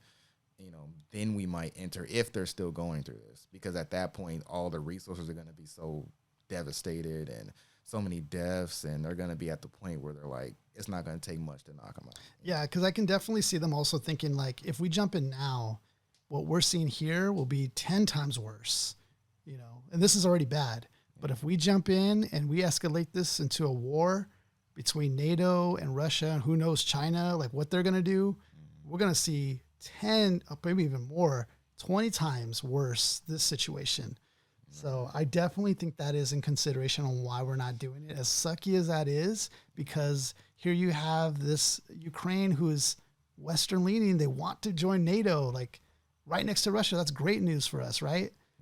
But what can we really do? And if we do, it's going to escalate the situation. China was always a wild card because there was rumors about whether or not China was going to help Russia. Right. Yeah. China is our problem. Like China has us by the balls in a lot of ways. Yeah. So that's another reason. Like, what if they were like baiting us? Like, you got to think. Like, what if they were baiting us to join just so China can be like, oh, you messing with Russia? Like, well, guess what? Now we're sanctioning the USA because we got trillions of debt to China. Yeah, there's all type of bonds and crazy stuff, man. It could be devastating. Yes, like to mess with China, unfortunately. So it's like you got to think of like all type of angles. This is just basically like who has the most balls, like who wants to take the first step and see what happens. Like that's a big game of chicken. That's what it is. Yeah, to see what happens. Yeah. It kind of reminds me of like in, you guys have seen Squid Game, right? Yeah. With all the bets and stuff. Like that's exactly what's happening. Who's gonna do what? Who's gonna Yeah, that's true. Legit. All these leaders with strings on us. All right, so we're gonna go ahead and change subject from here. Recently in the news, I heard about the game planning to put out a diss track on Eminem, or planning to come at Eminem. And so we've seen this built up by the recent appearance of the game on Drink Champs, right? And the game is talking about Eminem, and he says a comment that, you know what, he's not better than me. He's not better than me. He even reiterates it. He's not better than me. He's not. So when that came out, I was like, whoa, because it kind of seemed out of nowhere. Let's play a clip of it here. Here we go. Nah, hey, look, man, Eminem is Eminem, and I like Eminem. He's one of the fucking good MCs, great MCs. He raps fella, you know what I'm saying? Ficky. He do all that shit. Eminem. And I used to think Eminem was better than me. So what you saying right now? He's not.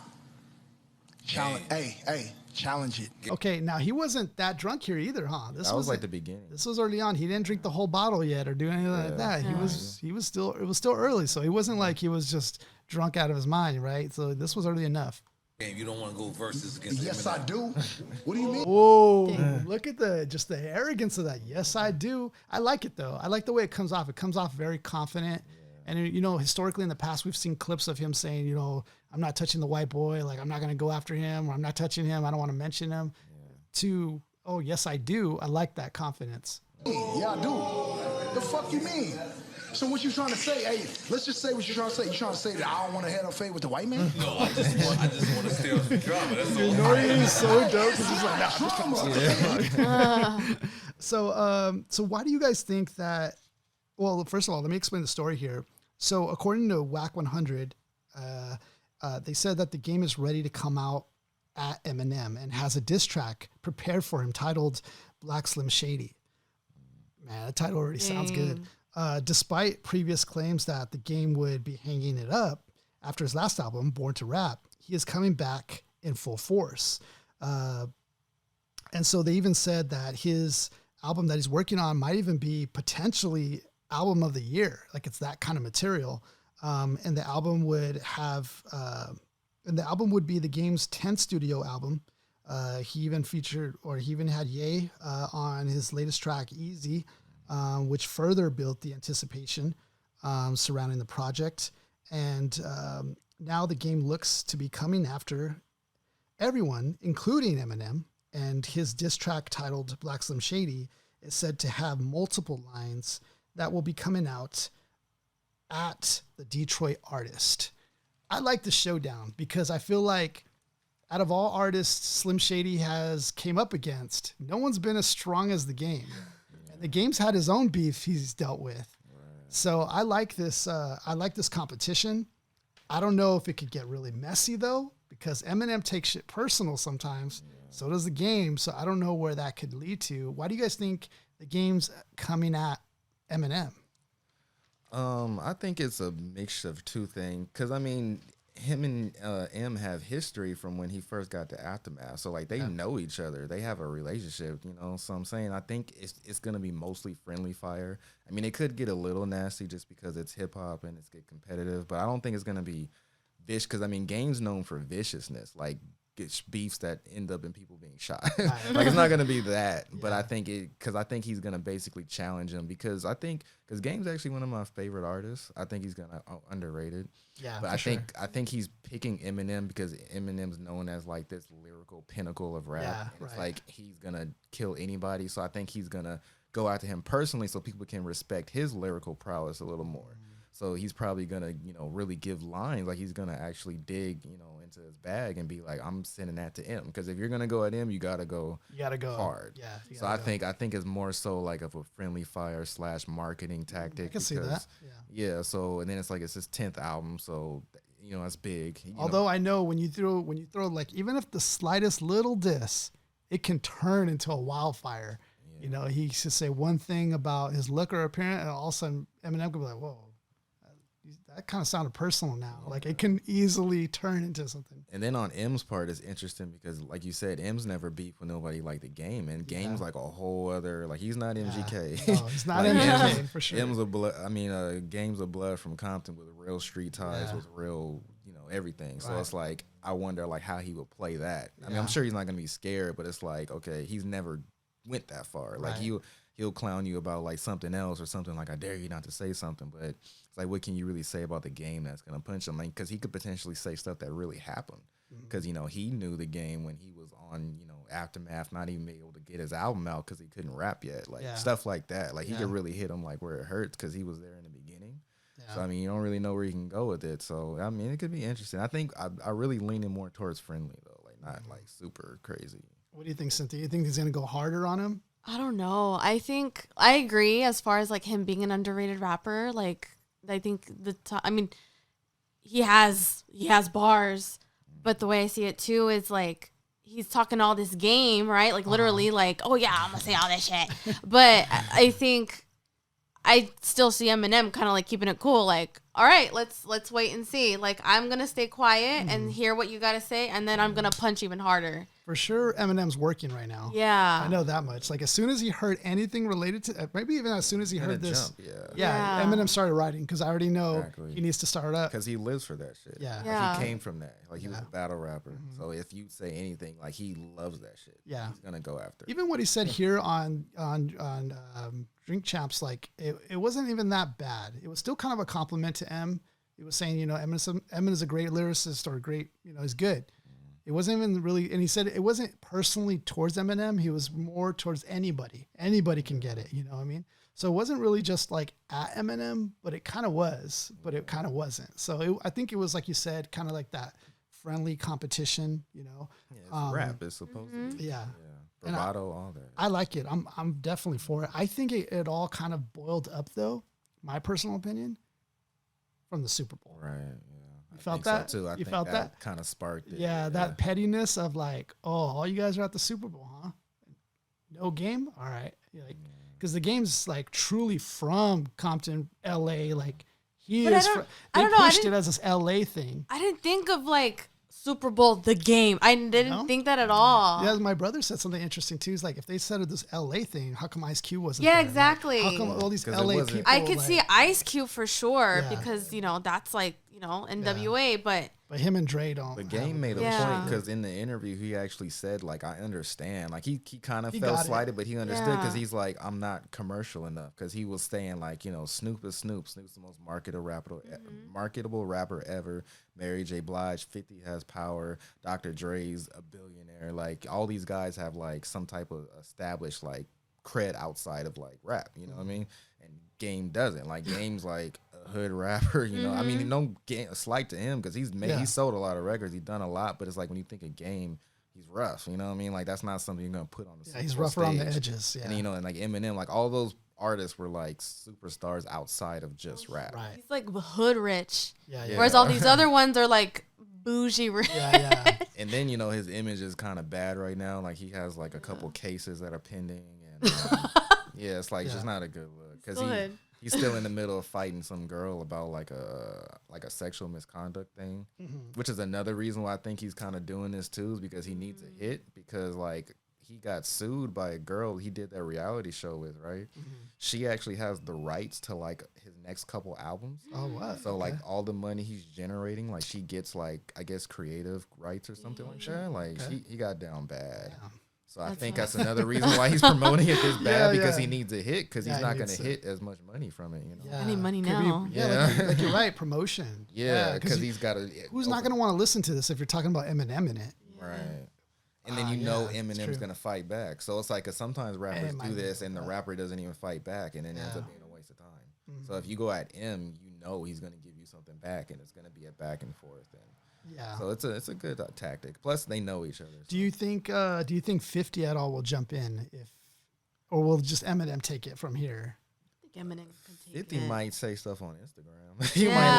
he might instigate. Throw something in there and then he's just there to instigate and then be like, okay, bye. Yeah. I think Eminem needs to do it on his own on this one because he needs to do it on his own. Well, he's got it. If he brings 50, I know he did it with Ja Rule, but if he brings 50 on this, I don't know. It's not a good look to me. To me, it'll seem a little weak. Unless the game brought on somebody. I don't know who, but unless the game brought on to try to tag team him. But if not, I feel like he has to take it on his own. Yeah, it'll be one-on-one for sure. Because that's the whole point. Like he was saying, am I better than you? So it's like, it wouldn't make sense to bring more people. Who would win that, though? Who would win that? Who would win that? Like a diss record? Who would win that? Man, you know what? Because I was just saying in this hip hop group I'm in, like when it comes to diss records, like the game has another gear for that. But it's like it's hard for me to say because his disses are like on the grimy side. Right. Like M's disses are like they're grimy, but they're like not necessarily the same. Like Game makes you think like he's gonna come and kill you after, Yeah. So it's like I think it's just gonna be interesting how that dynamic happens. You know what I mean? I remember when the game was doing this whole beef thing with 50. Remember the game was pushing like tracks after tracks. 300 bars. 300 bars was just insane. I think 50 was done at that point. Yeah. Like, once you're doing 300 bars, like, damn. But the game does bark a lot, but he has the bars to back it up. Yeah, like he's actually really and it's like he's kind of and it's like they're really similar if you think about it. Like because M has another gear for beef, so like whenever he's going at somebody, that's kind of be where he's at his highest. I was just gonna say that. And the same thing with the game. Like when he's doing diss records, that's like it's just something comes out of him. Like maybe they're just built for conflict. Now this is the greatest conflict though, because like, I mean, both of them when you come at them, they get better. Like when you come at Eminem, he's better. When you come at the game, he's better. So it'll be very interesting to see both of them come at each other and them just raising the bar.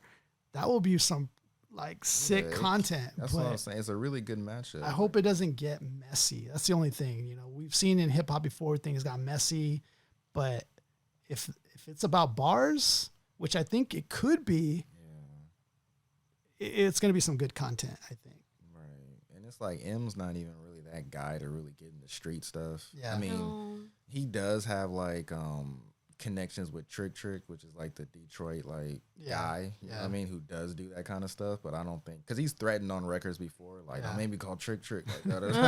But he's not really like that guy. So I don't think they would take it there. And I think Game respects him enough to not really be like, he's not gonna send no goons at Eminem's head, you know, at a restaurant or something. Like, he's not gonna come to that. All right, we'll go ahead and switch gears. I wanted to next talk about social media. Social media has been out for quite a while, obviously, all the way back since what's the earliest you can think of social media? I think of the first phase. I think of TMZ. TMZ, okay, yeah, TMZ was a good one. I think of MySpace for me. Yeah, that was like the first time we actually interacted with profiles. You know what I mean? I mean, there was AIM, but AIM was more so just like kind of texting in a way. But like having a profile where you actually had some individualism and you know, so you had a picture and a song and stuff, and so MySpace was kind of like MySpace was like the introduction. Now, was MySpace like the golden era of like social media, do you think, or was it really not, or do we just hype it up because it was nostalgic for us or whatever? Oh, I think for the time that was like, for me at least, like thinking about it, that was a good first piece of social media, because that's how like bands were discovered, you know, underground rappers were, you know, found, or like songs that were stuck in your head, like, you know, in the back of your brain, you would hear it on someone's profile. You're like, holy crap, I remember that. Let me look it up and add it to mine and hide it because I don't want anyone to see it. Like, so the way I see it is like, that was like our first piece, because think about like remember that board we used to type on? Oh yes, it was bulletins. Yeah, the bulletin. That too in itself was like the first piece of like social media. Yeah. Or even like promoting themselves, like, you know, drop comment or whatever on a new picture. So what was it about MySpace? It was like, for me, it was like the red like notification. Like as soon as you got in, you see new message. Like that just like triggered a dopamine. Friend request. Like 4 different notifications. Or comments or whatever. MySpace just had like the prototype for everything today. Like everything that we're doing today started in MySpace some type of way. Even like, you know, Twitter, the visual like stimulation. Because remember, like you would have new requests, messages, and they were all in different colors. So it's like visually it would like stimulate you, like just like they do now. Like they have like different stuff with different colors. It makes you click on it. Like, so that idea of stimulating people visually to make them, you know, subconsciously click on stuff, like MySpace was doing that. Like I think Instagram just took that same old, and I think in every business it's the same. They take an old industry, rebrand it, and they call it, oh, this is Instagram. Because Instagram's the same way. Like you have like the tags, the comments, the likes, and the person that follows you. Now with Instagram, that was like the first one on like the cell phone that I can recall. I don't know, was Facebook on a cell phone? Facebook was mobile. Yeah, it was mobile as well. Mobile, so those two, MySpace, after a while, once it sold out, it was just not the same. Yeah. And we kind of grew up, like that demographic grew up. Well, that's when we transitioned to Facebook. Yeah, we did. I remember. And like now, like our parents go on Facebook. Yeah. Like the Gen, like do you guys Gen remember Xers. the migration from MySpace to Facebook? Do you guys remember that migration? Yeah. You would get an email saying so-and-so's on Facebook, and it would be like this annoying email or whatever. Yeah, you just get all these alerts. Did you guys move early? I logged into MySpace because it was like right when I graduated, and like I started to notice like nobody was there anymore, and they were like, "Come to Facebook." I was like, because remember Facebook used to just be for college students, but then they opened it up to everybody else, and then that's when everybody started. There was always this little exclusivity, like it was Facebook was for college students, and then it was like Instagram was for iPhone users. It was always like this little exclusivity that was associated to that. So like nowadays, when you guys go on to Instagram or these social medias, even TikTok, Facebook, whatever, is there ever a moment where you guys feel tired of it at all? Or do you guys ever have that sense of like, there's nothing here, or it's boring? Do you guys ever get that sense? I don't get the sense of being tired of it, because remember, social media, because of the algorithms based on what you like, it'll give you exactly what you've been looking for. Like it watches your every move. True. So what was that one on Netflix? It was like about social media, how they're like constantly watching your activity. Exactly. And they hear you. So everything's recorded. They listen to you all the time. You talk about, I need to learn how to organize. Well, guess what? I'm pretty sure I'm going to get a TikTok showing like how to organize my stuff.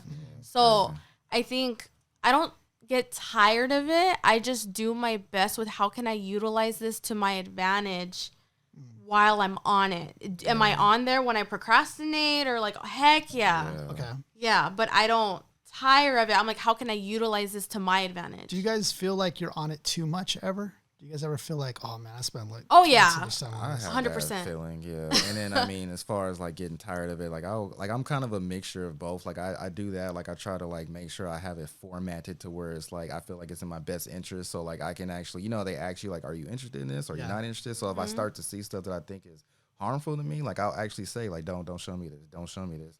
And if I actually want to start getting into something, like I'll search it and I'll just start clicking on a bunch of it so that the algorithm thinks I like it and, it starts to feed you. So it's like you can manipulate it. But there are times when like I do get just exhausted with it and totally. Because I mean, I'm just so, like I think about a lot of stuff. So I think I get overwhelmed. What about it makes you like kind of tired of it? Is there anything about it? Just because like I just know what it's doing. Like I know what it's trying to like mold me into like whatever it thinks I am, because it's all about selling you ads. So it's like it's gonna always like show you this and show you that and show you that, and if you're not careful, like it's gonna start to like peep negativity into you too. Yeah. And then it's like, a social network is a bunch of other people giving their opinions. Like, when the Will and Jada thing happened, it's like everyone starts pouring in. It's like, that's what gets exhausting to me, because it's like, all right, I'm done, guys. But everyone's still like pouring into it. Yeah. And it just, and then, just people, you know what I mean? Now, when you said that made me think of like the Will and Jada thing recently that happened with the slap. Seconds, there was a meme like already created on it. People were putting memes, and I was just like, it just happened. Like it literally just happened, and already it's memified. And I was just like, I was kind of just like over the whole mechanism of all of it, and how like what we've created here is just like tunnel vision of just like, oh, this just happened, let me create a meme on it. And I was just like kind of sick of the system. So I was a little just like, you know what though? What I think is great is like in schools, they will give them like engaging activities where it's kind of like that game, like what is it? Something do you meme? What do you meme? Oh yeah, I've seen that. Yeah, so I've seen teachers have like there's programs for kids to create a meme, and they have to implement like a vocabulary word or something. That's smart. Yeah, so they're utilizing that aspect. That's like the positive, where they're utilizing it to like for education, or they're legit pulling a meme like the Will Smith one. Okay, what could you come up with, here, using this word?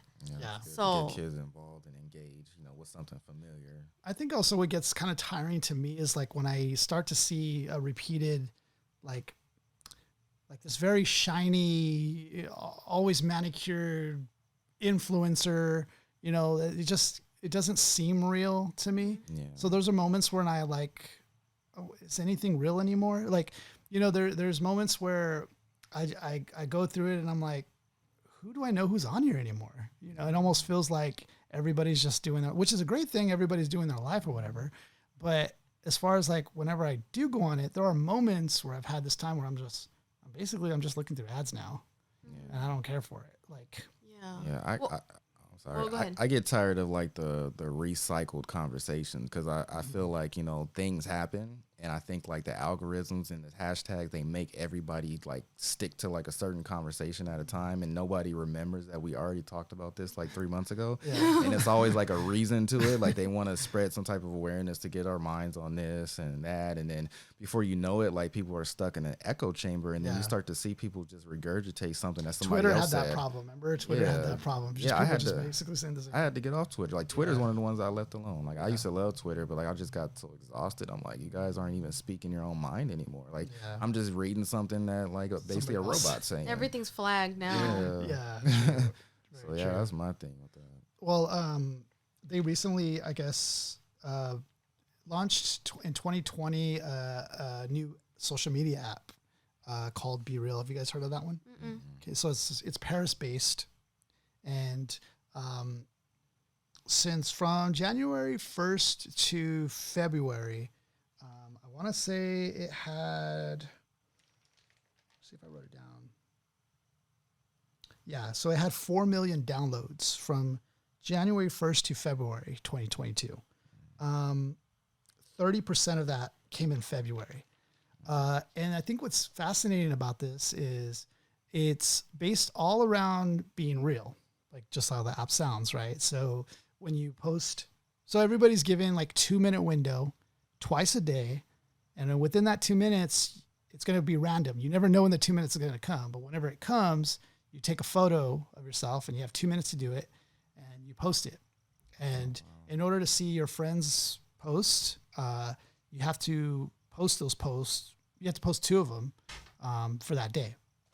But it's compelling people to actually post real photos of themselves. Right. And it's also kind of different because it takes a photo, not just of your front-facing camera, but it takes both photos from your front and back-facing camera simultaneously. Oh, wow. And so the post shows both pictures of it on there. But it's just compelling people to actually post real photos, you know, of just like what's going on, like where they're at or whatever like that. Now, some may or may not like it, but I do feel the reason behind an app such as this comes from those feelings of feeling kind of like tired of it, of like influence and everything's, you know, everything's kind of different. Like everything's all fancy and shinied up and it's not real, you know? So they have a app called Be Real. I think it depends on what you're looking at too. Like there's some people that want to perceive a whole image. And to me, I don't know. This is just me. Like, I mean, it's not a bad thing if that's what people are into. Like, I've seen people that are like, oh, I have a Ferrari, I have this. But it's like, come on. Like, you could tell, you can weed out the fake ones. So the way I see it is like, if you're just genuinely you, you'll get a bunch of people that are attracted to you because they appreciate the fact that, you know, like you're being real or you're like, you don't have to go through the, you know, that kind of stuff. Cause like an example would be like for me, I literally post geeky shit. I post my business. I say what I got to say. Like it's literally all facets of how I am on my stories. And I've gotten people that I never thought were paying attention. They're like, oh my God, I love that you talked about this or blah, blah, blah. I'm like, oh shit, that was from like a month ago. So I think there is a way to be real on social media, but who are you trying to attract and who are you like, in some cases, like who are you trying to impress? Are you just trying to impress a specific crowd? And is that really you, you know? Well, you know, like on TikTok, usually the ones that go viral are like the clips of people who are very real. You know? They're like in their bathroom doing something silly, but it's like them in the real moment. And it goes, oh, remember the guy that drank the, what was it? Grape? Was it? What did he drink? Was it grape? Oh, the Cholio?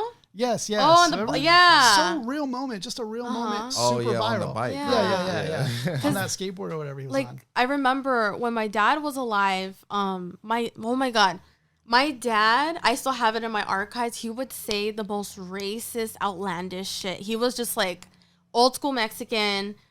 He would get mad at every race, like legit. Right. So I would record him, like not in those moments, but in moments where he just would be so blunt. And it was those moments I remember, like people appreciated that instead of painting the picture of like, oh, my parents are this or whatever. But the fact it was legit, like in the moment, what he would say, my reactions to it. Those were like, it was weird. Like I would have the most views. So even like when he passed away, they're like, dang, like I'm going to miss those videos because it was so real. So real. Yeah. I think it just comes down to the individual. Because I mean, if you're a person who's going to do the flashy stuff, like you said, most likely it's due to some type of insecurity or you're trying to like fulfill a void in your life by having a bunch of people think you're something you're not. I mean, it's all going to come down to the individual. So if you're someone who people see as real, because they always say if you're real, people are going to tell you. You're not going to tell them. Know. Yeah. So it's like that's just authenticity. Your audience is going to know. Your audience is going to know. I was going to say with this app Be Real, I downloaded it just to kind of check it out because we're obviously going to talk about it. Who knows whether this is going to be a social media fad or not, you know, who knows? This could be another one of those, you know, fads that die out, sort of like Vine or something of things. Because usually what happens is once these social media start gaining steam, you know, other social medias like Instagram or Snapchat, whatever, they'll mimic it basically and kind of take that idea and run with it. So who knows, what this will become. But for the meantime, at least for now, they're doing the same thing that Facebook did when they ended up conquering the market, which is they're focusing on college students. And so far, it's been gaining some traction with it. I feel like there's some deep reasons for this app, which is real things that I felt before. Because, like, with social media, there's talks of it even being tied to, like, mental health, even, anxiety, depression, all these different things, which is very true. Like, those things are, I think, for just reasons tied to social media because of these reasons, like I was saying, where we're feeling tired or we're seeing things maybe unwilling, like, I don't know, maybe they're just on our timeline and we're scrolling up and we're just like, oh, okay, like, or you see, you do see certain things you're not really trying to look for, you just see it and you feel these certain feelings of depression or just anxiety, those things. So I think, for those reasons, I think that app Be Real has struck a chord, with me or probably with a lot of other people, because these are like genuine moments that you get to see, and there's, it's real. Yeah. I mean, the spontaneousness of it alone is like a good idea because it doesn't give you time to plan. Yeah. And like get your filters on and like already have some, ready to go. It's just like, well, whatever's going on, which is basically life. You just like, you can randomly bump into anybody in the world at any moment. That's kind of like what the post is going to be like. Oh, you just bumped into me. This is what I'm doing. Yeah, exactly. All right. So the last thing we're going to be talking about is something pretty far out there. So my aunt brought this up to me. She said that there was this sculpture that was erected in front of the UN in New York, and it was likened to the end times beast that is talked about in the Bible. Now, I realize my audience and my listeners, they might come from all different backgrounds, so this isn't saying that the Bible is the absolute one. But I did find this interesting because this sculpture has everything this scripture has. And I just want to know your guys' thoughts on this because I just found it so fascinating. And I'm like, what the hell, when you see something like that. So let me go ahead and play this clip for you guys. And let's go.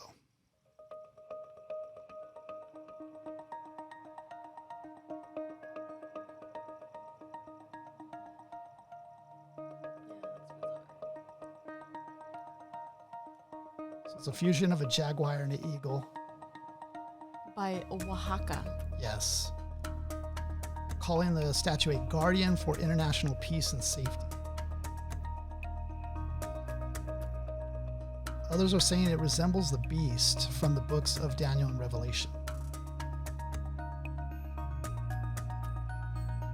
Daniel spake and said, I saw in my vision by night, and behold, the four winds of heaven strove upon the great sea, and four great beasts came up from the sea, diverse from one another. The first was like a lion, and had eagle's wings.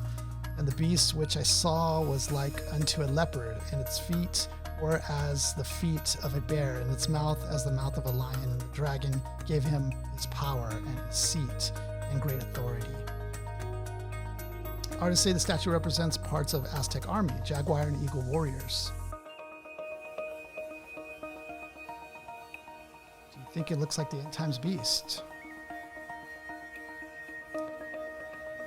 What do you guys think? Does it look like the end times beast described in the Bible? That's like hard because I mean, I get it, but isn't it also the other side? I'm kind of like, what kind of is based on interpretation? But I'm kind of like, yeah, like that is kind of weird. Yeah, it's like suggestive. It's like it's how you really look at it. 'Cause, I mean, things like this happen. Like I mean, there's always some type of like apocalyptic sign that came, and it's like, I mean, it could be or it could just be coincidence. I mean. I just would like to know more. Is like, well, they did say what was their motivation. Like it was supposed to represent two armies, like a dragon army. And like it reminds me of like there's so many representations of like the mark of the beast. One of the examples I remember hearing about was I forget where in Revelation, but it talks about like an angel coming down with like all in white. Oh, okay. And there was someone that I was talking to that could have signified like the doctors during a COVID. And the mark of the beast, you would see it on your forehead, I think. And I remember my friend was like, well, you can interpret that as like the temperature scans. They scan your head and they scan this. That could be the mark of the beast. Then you talk about Elon Musk with the chip. That's another one. So there's so many different interpretations of, or maybe they're all of them. I don't know. But my example is like, there's so many like interpretations of just that one in Revelation. Do you guys think that, in any interpretation, not just the Bible alone, but in any interpretation, do you guys think or feel that we do live in some sort of end times of the world? I do, but the thing is like our interpretation of time is so minuscule versus like the entirety of Earth's existence. Yeah. So like, we're in the end times, but that doesn't mean the world's ending in 10 years. It could still be like 500-600 years from now. But like, if you think about the entirety of like Earth's history, like we could be in the end times because, even if you read the Bible, it's like the way time is in the Bible is really extended. Like it's exaggerated. It's like, people had like 300-400 year lives in, the Bible. So it's like our idea of time isn't even really accurate as to what, the Bible really tries to depict us. So it's like, have you guys heard of the computer that like calculated like how far till the end of times, that like based off of the economies in the world, based off of climate change and just resources? It like actually calculated this algorithm of at what point, I think it said in 2060, maybe like 2050 or 2060, like that was it. I think I heard it's like a doom clock. Yeah, like a total catastrophe worldwide. I heard about that. I thought it said like 2050 something. Do you think that we can be using up like maybe too much resources? Maybe like the climate change will kick in and be like just world devastation, or maybe the cyber attack thing might get out of hand, or maybe supply chains might be ruined. Do you think that's a potential with technology rising? Do you think that we can be coming closer because of that? I kind of do, especially with technology. Like from my knowledge, we're actually like 20 or 25 years ahead with technology. The thing is, we're dispersing it in small increments, because if we were to be overloaded with it, we would be so overwhelmed. So it's literally like Minority Report, but they're not going to distribute all that stuff. I remember when they had, I think it was Innovations in Disneyland, where Marvel is now. It was called Innovations, and that shared with you the technology that was going to come up in the future. And this was back in 2008, so I was 18. I went, I kid you not, they had the iPads, they had the touch screens, they had like, you can adjust the music in the room. You could play like virtual soccer. You saw how old you were going to look. Like they had all that stuff in there. Yeah. And within, up until now, all that stuff is like out. Right. So that's where I'm like. Can you imagine what would be the next groundbreaking not groundbreaking, but the next technology that we already know that exists but hasn't been mainstream yet? Can you guys think of some? Like the metaverse. I mean, because we're hearing the beginning of that, and at this point we're still kind of like, oh, that can't happen. But it's like it's slowly becoming a reality, and it's like from what I'm hearing of what that could potentially be, that could be like a manifestation of every single sci-fi movie we've ever seen in our life. It's like the Matrix. A real life version of it. The next thing I think of is the Google glasses. The glasses. I know it's not like mainstream Oculus. Yet, but I know it could be. Yeah, the Oculus. The glasses, like the actual like glasses where you see augmented reality. It shows like. The one that shows like augmented, I think augmented reality. It's like Google Glasses, I think is what they call it, or they have like a contact version as well, where you could put like a contact on and do it. I didn't know that. I think that one's going to be pretty trippy. Oh, heck no. Can you imagine that like you're seeing an augmented reality versus reality in real time? That's pretty trippy. It's coming, man. Like, what did you guys think about Pokemon Go when that came out? Because that was augmented reality for the first time that we like experienced like that. I never used it. No? I knew people that did it, but I never used it. I was just like, I thought it was cool because at first people to like go out. Yeah. And like in the pandemic, it was back for a little bit. Yeah. I mean, those were like, I guess, those were like the happy days, like the happiest that I can remember when we were all doing Pokemon Go, because after that, COVID. But like, did you get to experience that at all? I never did it. I just heard about it. I always thought it was like a test run for something. Okay, like so because I always heard that like they were collecting a lot of data. I know that's the thing. Yeah. Like if you use the app, they're collecting data on you and where you're going, or they're using your camera to see like what you're looking at. Yeah, that too. Well, there was a whole thing too with like that one app that showed you how old you were. That was like supposed to be recognition. Yeah. To have your face. Yeah, that facial recognition is another thing too. Yeah. Because we have it now. It hasn't been fully rolled out to what it could potentially be yet. Well, there's technology out there because, like, you know how like they would talk about like, oh, I don't know, Selena Gomez had like a sex tape, but someone had just altered the girl, like this porn star's face. Yeah, the deepfakes. Yeah, and it was so like it legit looked like her, and they've done that to other like even like things that presidents said that actually were not accurate. They Imagine what that could cause. You mess up what a president says. Like, what if that's catastrophic at its, in itself. Like, that's not a good thing to. Or what about smart homes? Like smart homes where you could just talk to your home and your home will talk back to you. Oh, that scares me. That's like smart house. Too, People want that shit. I mean, that's what I do for a living. Like, I install internet, so a lot of times they already have those ready to where there's like internet connections everywhere. You just have to give the ISP. So I wouldn't do it. Yeah. Like, I tell people, like, you can if you want to. Like, I would just like stick to like the old fashioned stuff because I just wouldn't want like my house to be like overpowering, like, you know, and potentially like to have its own, because if it malfunctions, then what? And it's like you don't know what kind of data it's collecting at all times in your private space, like with your family. It's like, I know they got this technology out already. It hasn't been rolled out either, but they have the technology where it's like a chip, but it's as flat as your skin, like a tattoo chip. Yeah. What do you guys think about that one? What does it do? Well, it just allows you to, like, without, you know, you could just open doors. You can do things, you know, with just a movement. You know, just open doors. To me, it's like a phone is enough. Yeah, just have a phone. That's not for me. Like, why attach? Just like the thing with Elon, where they want to combine human intelligence with AI. It's like, why? Do you think that technology really is connected to some sort of mark of the beast? Heck yeah, I think so. They say there's going to be a mark. The whole time. Yeah, the whole privacy. I think that's what it is. Like, this whole idea that we're just going to merge in with like artificial intelligence, because that's what's going to eventually push us to extinction. Because if you think about it, that's the only thing that's more superior than us. Is machines, like, in a sense. Yeah. So it's like if we continue to give them all the power and we merge ourselves with them, that's like surrendering. You know, I feel like that's a deep reasoning, at least for me. I know it's in the back of my head. Like when it came to vaccines, you know, people are like, oh, I don't want to do vaccines. But, you know, I was thinking about it. Like, what's the deep fear of vaccines? Why don't we want to do vaccines, really? I mean, is it really like, because when you mandate it, I think that was the issue of the mandate of like, you got to do it. Because to me, it likens it to the situation of the mark of the beast. Like, you got to take this mark, otherwise you're not part of society. So people had this, I think personally, people had this deep fear of, if they can go ahead and mandate me to do this, what else can they mandate me to do? Exactly. Right. Next, it'll be the mark of the beast, and I got to take it in order to be part of society. Or, you know, it's just in the back of my head. So I imagine if it's in the back of my head, it's in the back probably some other people's head too. Well, I remember, so I have an uncle who's like, looks into all that stuff, like theories, conspiracy theories, everything. Like, he does his homework on stuff. He's like one of the smartest people I know.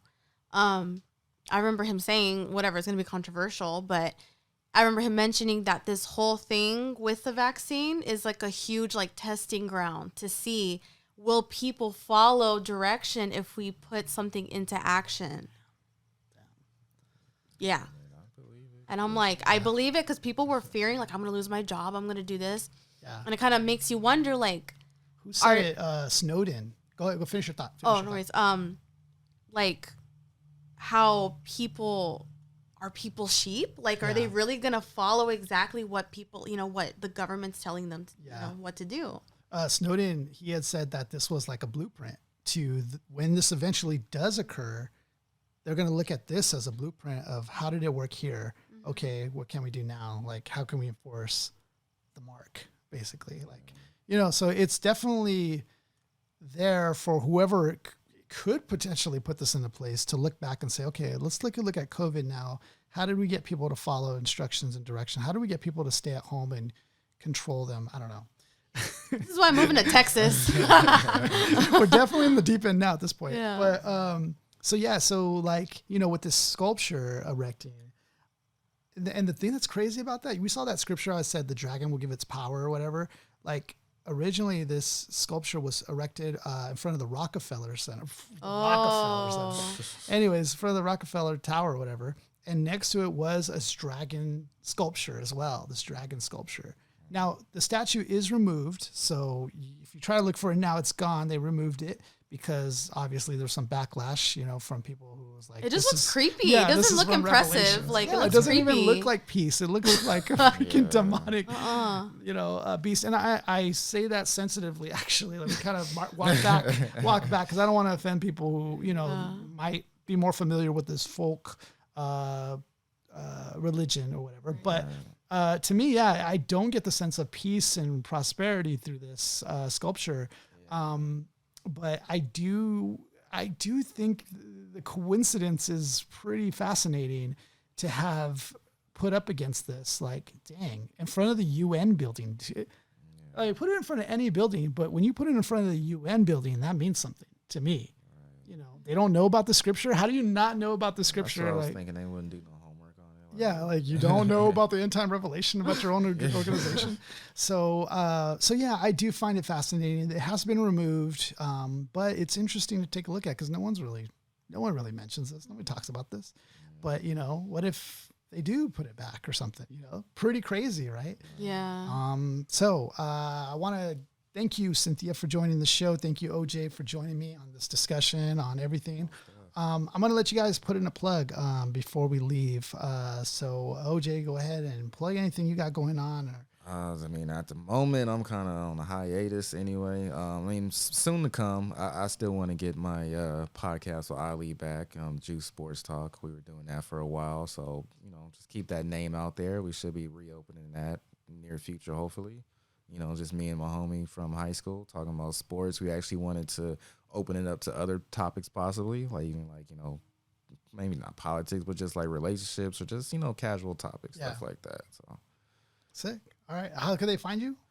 At right now, just Instagram. You can follow me, the infamous OJ. Okay. That's my Instagram. My homie's Instagram is Hip Hop Godson. You can also follow him. Eventually, we're probably gonna plug whatever we're doing into those pages. So that's it for now. All right, and Cynthia, put in your plug. For sure. So if you want to catch me on Fridays at the Brandon Iron, I'll be there 9:00. I've literally been going there every Friday. No, legit. Yeah. That's a whole other story. But anyway, So I have a business, and all of my focus is to how can I serve you in your finances. So if you have any challenges with retirement planning, understanding how life insurance works, to just learning how to save money, make money, how to lower the impact of taxes, I got you. I provide a lot of financial literacy on my Instagram, which is at CMPenados, PENADOS. So if you need any help with that, I got you to provide any information. And yeah, that's pretty much it. All right. So thanks everybody for listening. Thank you guys for joining me on the show, and hope you guys have a good night. Also remember, this beat that you're about to hear is from Kaz One. So hit him up if you guys have any needs for him to produce or do any work with you. All right. Thank you. Bye.